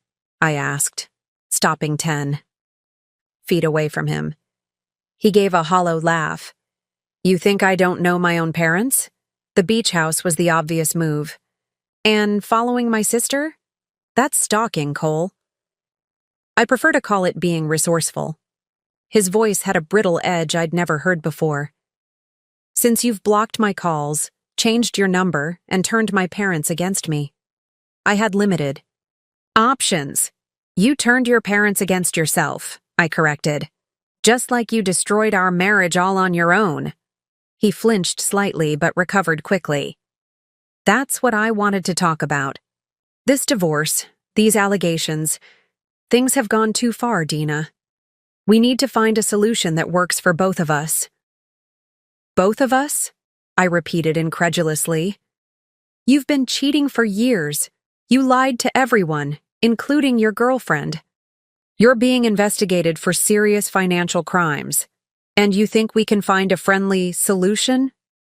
"The criminal investigation is a misunderstanding," he said dismissively.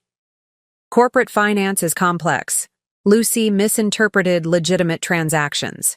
And the offshore accounts? The millions you've hidden? Those are just misunderstandings too?" His eyes narrowed dangerously. "You need to drop this, Dina. Call off your attack dogs. Tell the prosecutor you made a mistake." I almost laughed at his audacity. "I can't call off an investigation I didn't initiate. This is bigger than me now, Cole. The evidence speaks for itself." "Evidence can be interpreted different ways," he countered, taking a step closer. "People can change their testimonies. Lucy, Allison. They could reconsider what they think they know." The implied threat hung in the air between us. "Are you threatening? To intimidate witnesses in a federal investigation? Because that would be another crime on top of everything else." "I'm simply pointing out that misunderstandings can be cleared up," he said, his voice softening into the persuasive tone he'd used countless times to talk clients into his way of thinking. "We had a good life together, Dina. We still could. Drop the divorce. Tell everyone you overreacted about Allison. We can work through this." For a suspended moment, I tried to see the situation through his eyes, a man so accustomed to controlling the narrative, to bending reality to his will, that he genuinely believed he could charm his way out of the consequences of his actions.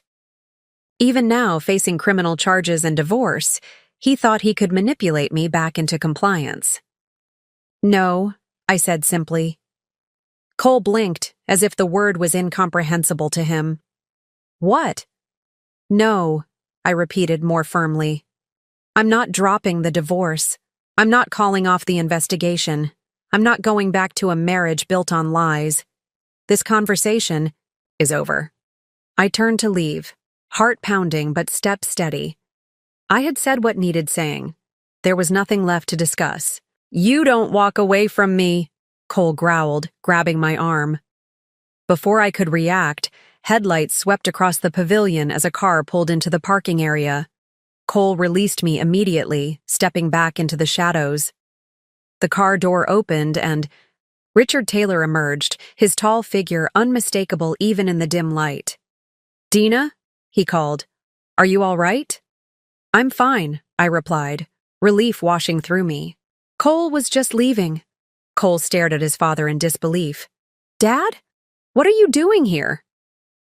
"Making sure no one does something they'll regret," Richard answered calmly, approaching us. "It's time to go, son. This isn't helping your situation." "You're taking her side again," Cole accused, gesturing toward me.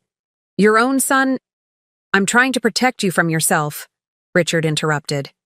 "Every move you make right now is being watched. Following Dina here, confronting her, it only makes things worse for you. You don't understand what's at stake," Cole insisted. "I understand perfectly," Richard countered. "Now, I've called you a car. It's waiting at the main road. Go back to the city, talk to your attorney, and stop making impulsive decisions that will only hurt your case." The authority in Richard's voice seemed to penetrate Cole's desperation. He looked from his father to me, his expression hardening into something cold and remote. "This isn't over," he said quietly. "It is," I replied, "whether you accept it or not." Cole turned and walked away, his figure soon swallowed by the darkness beyond the pavilion's light. Richard and I stood in silence until the sound of his footsteps faded completely. "Thank you," I said finally. "How did you get here so quickly?" "I was already on my way when I got your text," Richard explained. "Eleanor and I were concerned after Cole's visit yesterday. We thought you might need support before Cameron arrives tomorrow." I took a shaky breath, the adrenaline beginning to ebb. "I think he would have—" "I know," Richard said gently. "Come on, let's get you back to the house. I have a security team arriving in the morning. Cole won't get near you again." As we walked back along the beach, I felt something shift inside me. The last lingering doubt about my decision to leave Cole, to pursue divorce, to cooperate with the investigation. Any woman who needs protection from her husband has already stayed too long. I had made the right choice, and I would never look back. The security team arrived at dawn. Two discreet professionals who established a perimeter around the beach house and installed additional cameras at strategic points. Richard had spared no expense, hiring a firm that specialized in protecting high-profile clients during contentious divorces. Their presence was both reassuring and sobering. A reminder that Cole's desperation made him unpredictable, potentially dangerous. "We've run a thorough sweep of the property," the team leader, a former military officer named Garcia, informed me. "No surveillance devices, no signs of attempted entry. We'll maintain 24-hour coverage until further notice." Cameron arrived shortly. Before noon, her car followed by an unmarked security vehicle that had intercepted her at the main road, a precaution to ensure Cole hadn't tracked her again. "I'm so sorry," she said immediately, pulling me into a tight hug. "I had no idea he was following me. I should have been more careful." "It's not your fault," I assured her. "Cole's resources and desperation make him formidable. But it's handled now." I gestured toward Garcia, who was conducting another perimeter check. Richard made sure of that. Inside, over lunch, I recounted the confrontation with Cole, his attempts at manipulation, his barely veiled threats. "He's unraveling," Cameron observed. "The Cole Taylor I've known for years would never risk such a public confrontation. He's always operated behind the scenes, pulling strings without showing his hand. That's what makes him dangerous now," I said quietly. "He's not calculating anymore. He's reacting. And he blames me for everything. The investigation, his parents' disapproval, the freezing of his assets. In his mind, if I would just cooperate, all his problems would disappear." My phone rang. Mario, returning my call from the previous night. I put him on speaker. "I've submitted an emergency restraining order based on last night's incident," he said without preamble. "The judge should sign it today. In the meantime, stay with your security team. Don't go anywhere alone." "What about the court date next week?" I asked. "Cole will be there. We'll have additional security arranged, and given what happened, I'm going to request that Cole be required to stay a minimum distance from you in the courtroom." After we hung up, Cameron looked at me with concern. "Are you sure you want to go through with the hearing? Maybe Mario could request a postponement." I shook my head firmly. "No more delays. The longer this drags on, the more opportunity Cole has to find ways around the asset freeze, to pressure witnesses, to cause problems. I need this to be over." The next few days passed in tense vigilance. I continued working remotely, tried to maintain my new routines, but the carefree peace I had found at the beach house had been disturbed. Every unusual sound, every passing car drew my attention. Garcia assured me their team had encountered no further signs of Cole, but I couldn't shake the feeling that he was watching, waiting.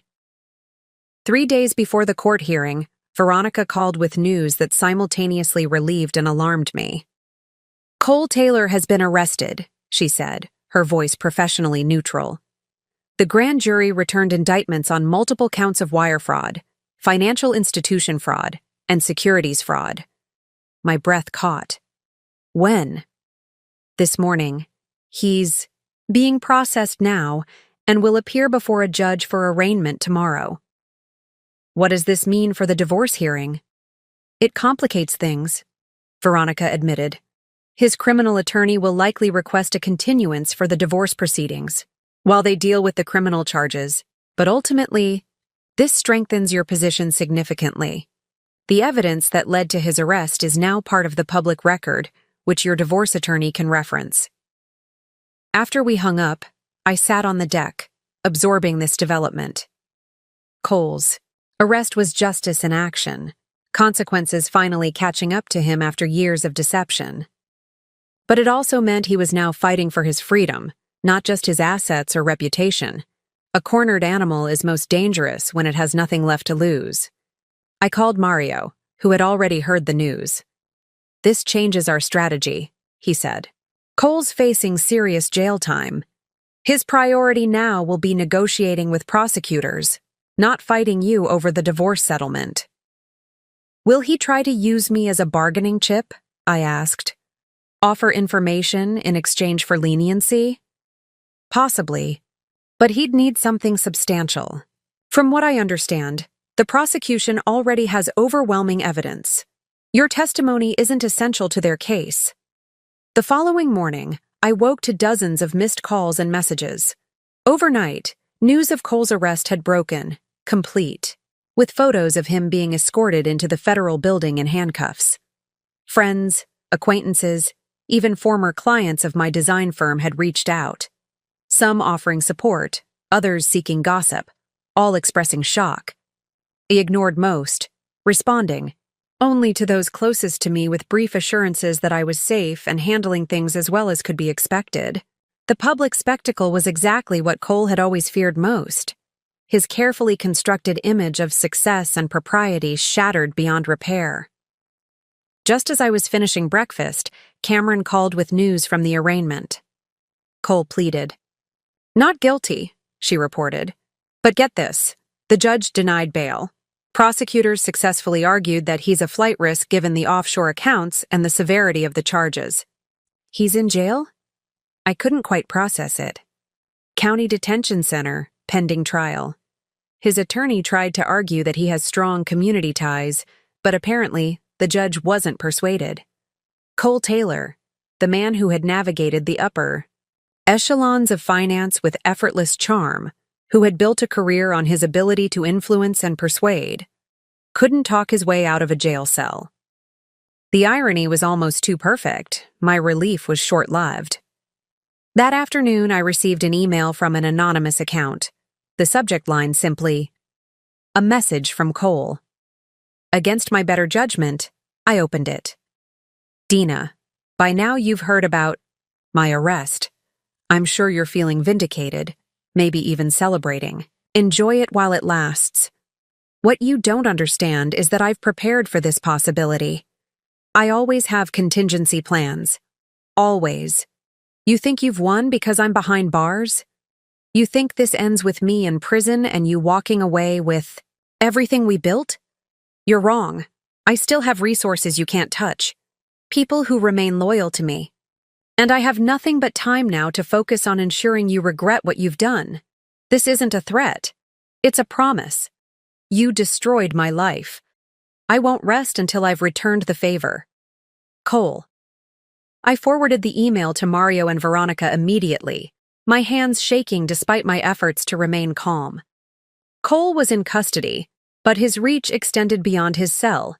His network of professional connections, the loyal people he mentioned, how many might still be willing to act on his behalf? The beach house, which had been my sanctuary, suddenly felt exposed. The security team, which had been reassuring, now seemed insufficient against the nebulous threat Cole represented. "We're moving you to a safer location," Garcia decided after reading the email. effective immediately. As I packed a small bag, I realized that even from behind bars, Cole had accomplished what he wanted, disrupting my peace, forcing me back into reaction mode, making me feel vulnerable again. The challenge had evolved, and so must I. The safe. House was a modern apartment in a secure building with underground parking and 24-hour doormen.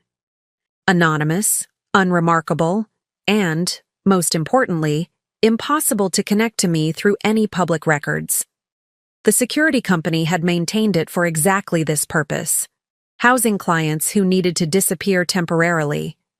No one knows you're here except your sister, your attorney, and our team, Garcia assured me as he completed a sweep of the apartment. Not even Mr. Taylor Sr. has this address. I nodded, setting my single suitcase in the bedroom. The space was impersonal but comfortable, furnished with generic, inoffensive pieces that reminded me of upscale hotel rooms. Nothing like the beach house with its carefully curated design elements. Nothing like the home I had built with Cole, filled with memories both beautiful and now tainted. It was, in many ways, the perfect metaphor for my current existence. Functional, but temporary, a holding pattern until I could reclaim my life. Cameron arrived that evening with groceries and additional clothes she had gathered from my city house. Mario called, she informed me as we unpacked. Cole's attorney requested a continuance for the divorce hearing in light of the criminal charges. Let me guess, Mario opposed it? Vehemently. The judge hasn't ruled yet, but Mario thinks we have a good chance of proceeding as scheduled. Cole's arrest actually strengthens our argument for moving forward quickly, especially with that threatening email. I folded a sweater with precise movements, buying time as I considered my next words. I've been thinking about our strategy. Cameron raised an eyebrow. What about it? We've been reactive, responding to Cole's moves, protecting ourselves from his threats.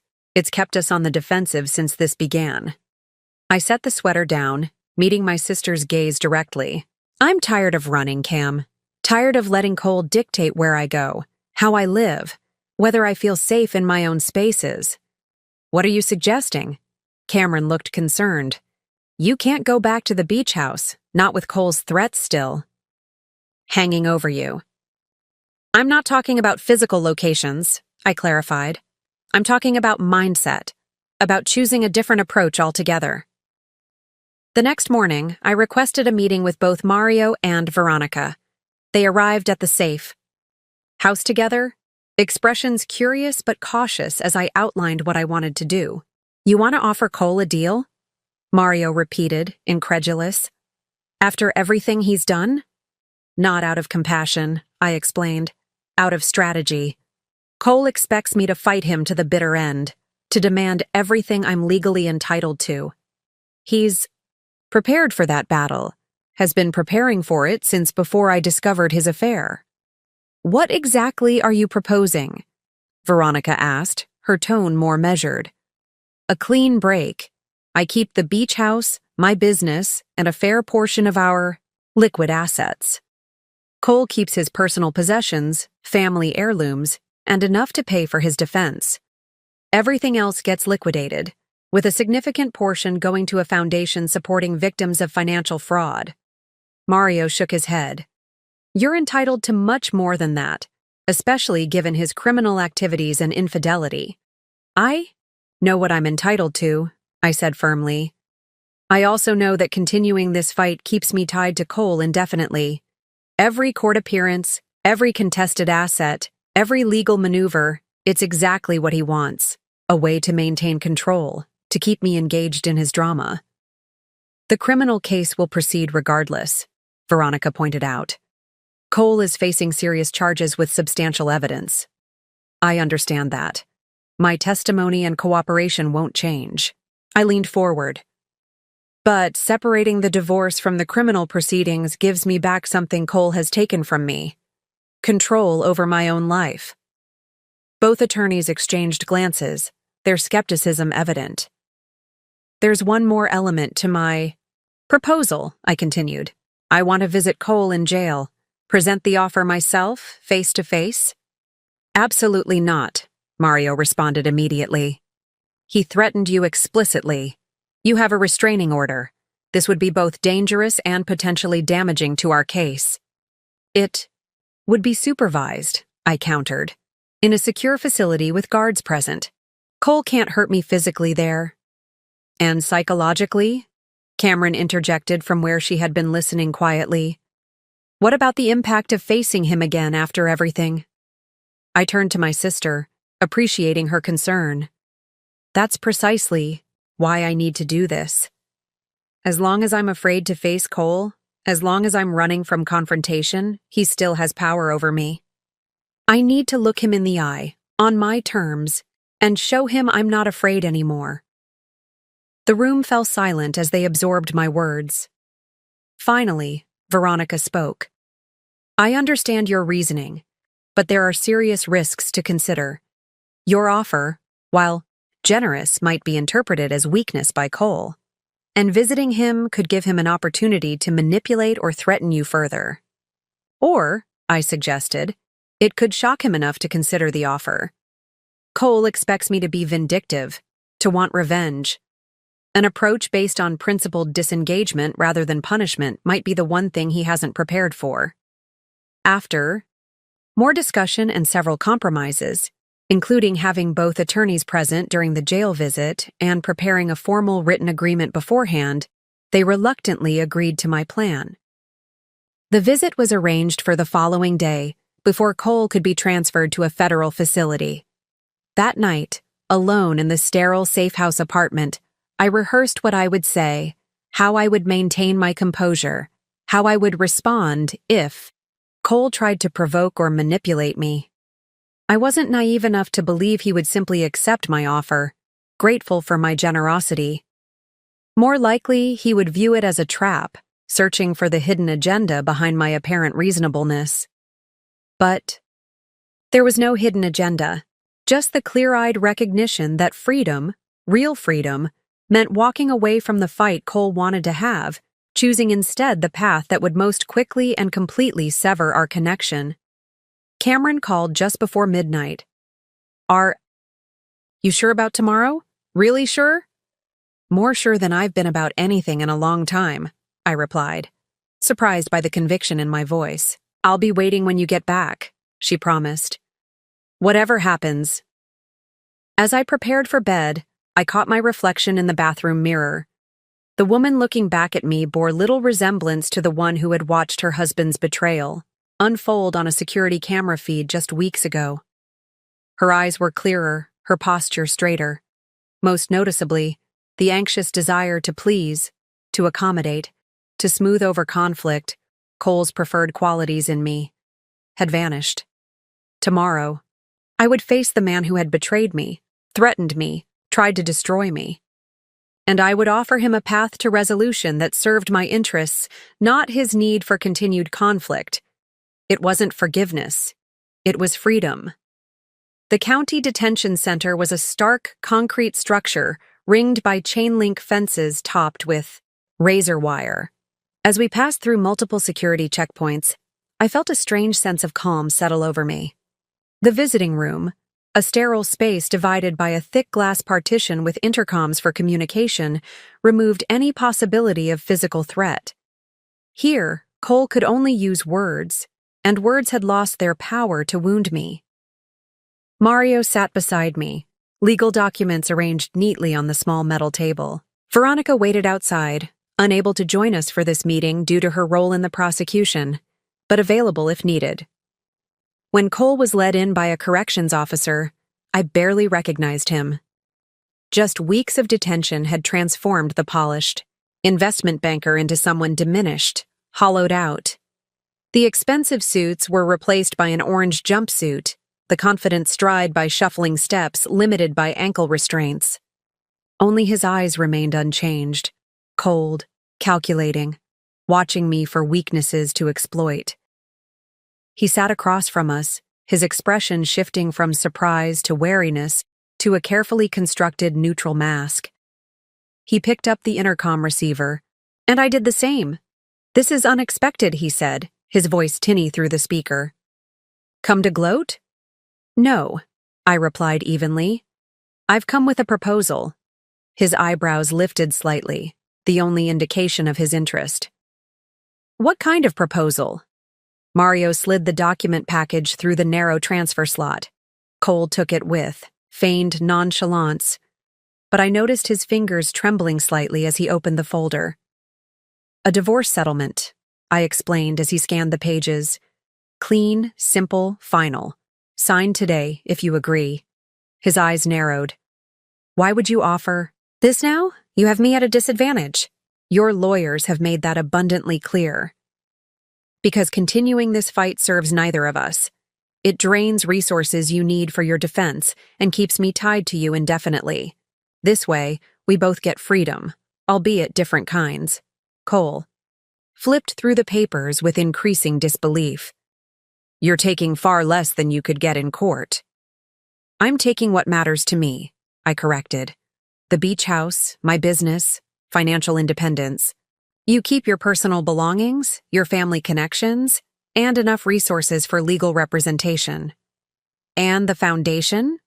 He gestured to a clause allocating a significant portion of our assets to a victim relief fund. That's just to humiliate me publicly. No, it's to do something constructive with money that would otherwise be consumed by our legal battle, something that helps repair some of the damage caused by financial fraud, not just yours, but others like you. Cole's jaw tightened at the comparison. You think you've figured it all out, don't you? The righteous wife taking the high road? There's nothing righteous about this, I said quietly. It's practical, strategic, the qualities you always claim to value. Something flashed in his eyes, recognition, perhaps. For the first time, he was seeing me clearly, not as the accommodating wife he had manipulated for years, but as an equal, strategist who had outmaneuvered him. And if I refuse? Mario spoke for the first time. Then we proceed with the original divorce filing. We'll seek maximum division of assets, including those you've attempted to hide offshore. The process will be lengthy, expensive, and public. Every detail of your affairs, your financial misconduct, your threats, all of it entered into the court record. Cole looked from Mario to me, searching for the trap. Why are you really doing this, Dina? I met his gaze steadily. Because I want to be free of you, Cole. Completely free. Not just legally, but psychologically. Fighting you for years keeps me bound to you, keeps me reacting to you. This way, I close this chapter definitively and move forward with my life. While I rot in prison, he added bitterly. Your criminal case is separate from our divorce, I reminded him. Nothing in this agreement affects those proceedings. That's the consequence of your own actions, not my choice. Cole fell silent, studying the documents more carefully now. I could see the calculations running behind his eyes, the weighing of options, the assessment of best possible outcomes given his circumstances. It was the same look he wore when evaluating investment opportunities, clinical and detached. I need to consult with my attorney, he said finally. Of course, Mario agreed. We've arranged for him to join us. Cole's criminal attorney arrived 30 minutes later. The two spoke privately in a separate room while Mario and I waited, neither of us speculating aloud about the outcome. When they returned, Cole's demeanor had shifted subtly. The initial hostility had receded, replaced by a grim pragmatism. I'll sign, he said, his voice flat. With 2 amendments. He outlined minor changes regarding personal items he wanted to retain. His grandfather's watch, some specific artwork, small concessions that cost me nothing to grant. As we finalized the paperwork, Cole kept glancing at me, as if trying to reconcile the woman before him with the wife he thought he had known. You've changed, he said finally, as he signed the last page. No, I corrected him. I've always been this person. You just never bothered to see me clearly. With the final signature, 8 years of marriage ended not with drama or recriminations, but with the quiet efficiency of a business transaction. As the officer prepared to escort Cole back to his cell, he paused. "This doesn't change anything about how I feel," he said, his voice low. "About what you did to me. I didn't do this to you, Cole. You did it to yourself." I gathered my copy of the signed agreement, standing to leave. "And how you feel doesn't matter to me anymore." His face hardened at my indifference. Perhaps the greatest blow to a man who had always measured his worth by his impact on others. The door closed behind him with a heavy metallic thud, symbolic in its finality. Outside, in the harsh sunlight of the parking lot, Veronica waited by her car. "How did it go?" "It's done," I said simply. "He signed." She looked surprised. "Honestly, I didn't think he would. His attorney has been fighting us at every turn." "Cole's a strategist at heart," I explained. Once he realized this was his best available option, emotion became irrelevant. As we drove away from the detention center, I felt a weight lifting. Not suddenly, not completely, but noticeably. The divorce was settled. The legal entanglements that had bound me to Cole were dissolving. What remained was the work of psychological separation, of rebuilding a life defined by my own choices rather than his betrayal.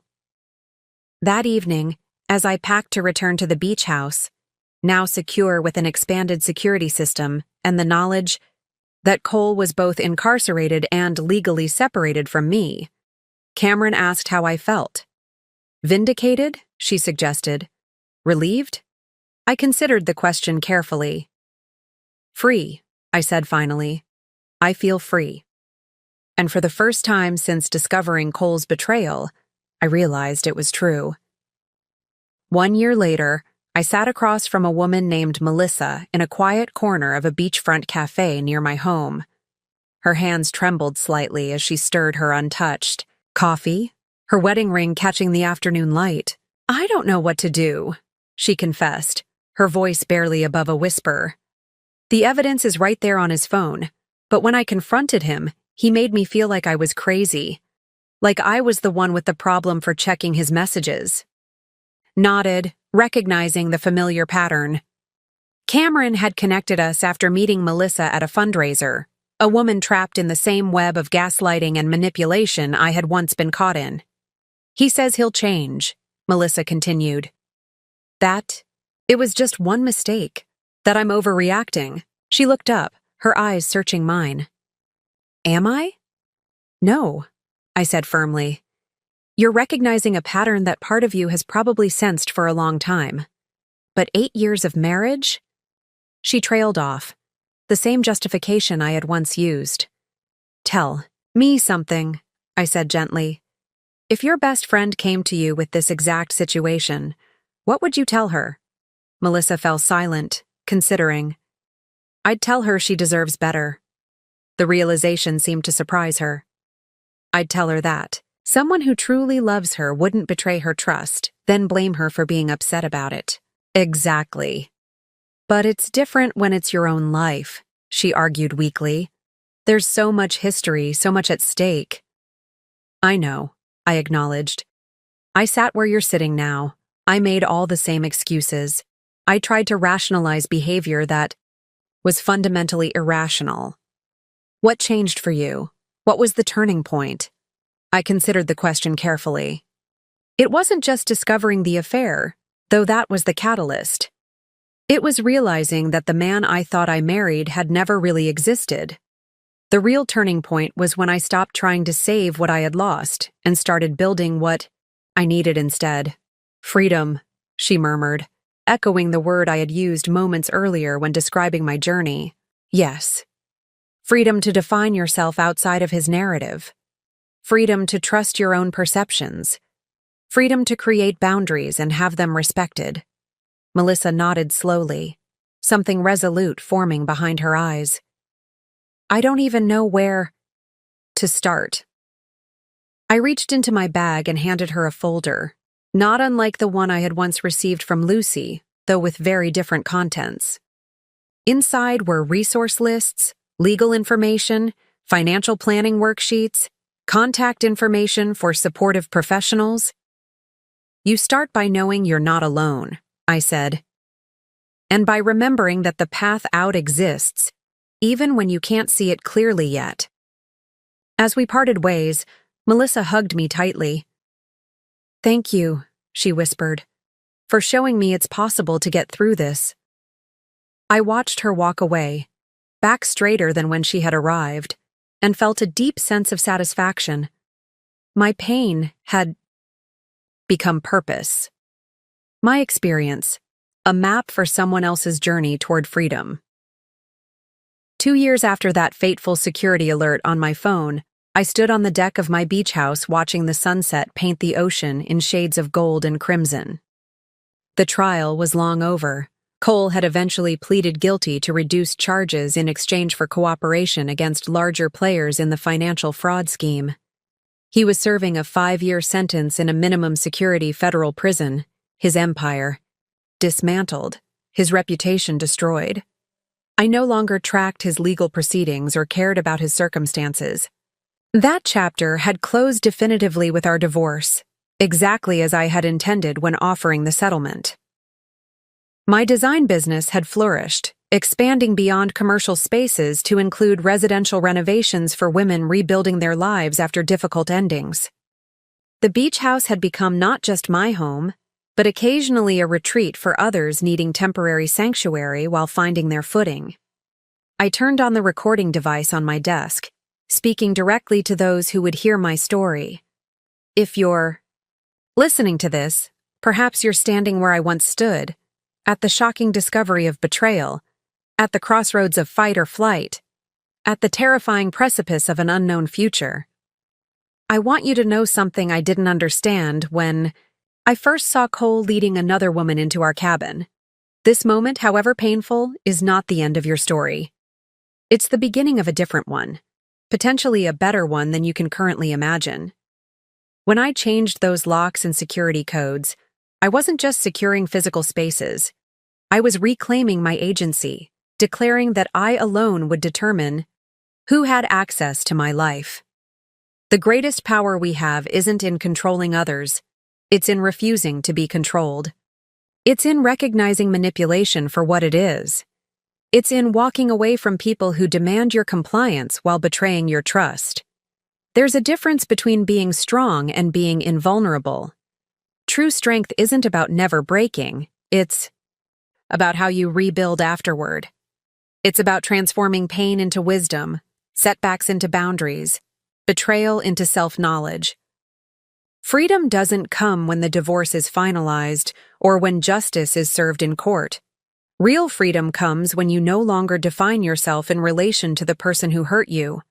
When their approval, their criticism, their very existence becomes irrelevant to how you see yourself. This isn't just my story. It's a universal journey from betrayal to self-reclamation that countless others have walked before us and will walk after us. The circumstances differ, but the fundamental truth remains. You are not defined by what was done to you, but by what you choose to do next. I chose to rebuild, to redefine success on my own terms, to transform broken trust into boundaries that protect rather than walls that isolate. No matter where you are in your journey, whether you've just discovered the betrayal or you're years into rebuilding, remember that reclaiming your power isn't a single decision, but 1,000 small choices made daily.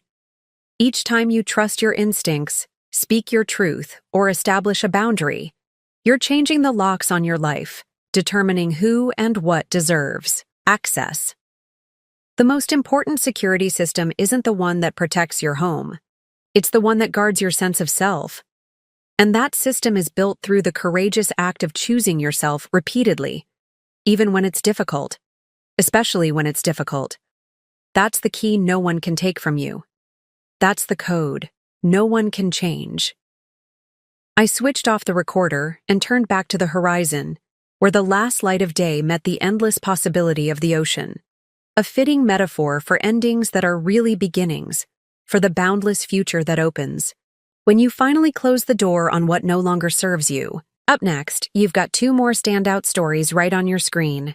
If this one hit the mark, you won't want to pass these up. Just click and check them out.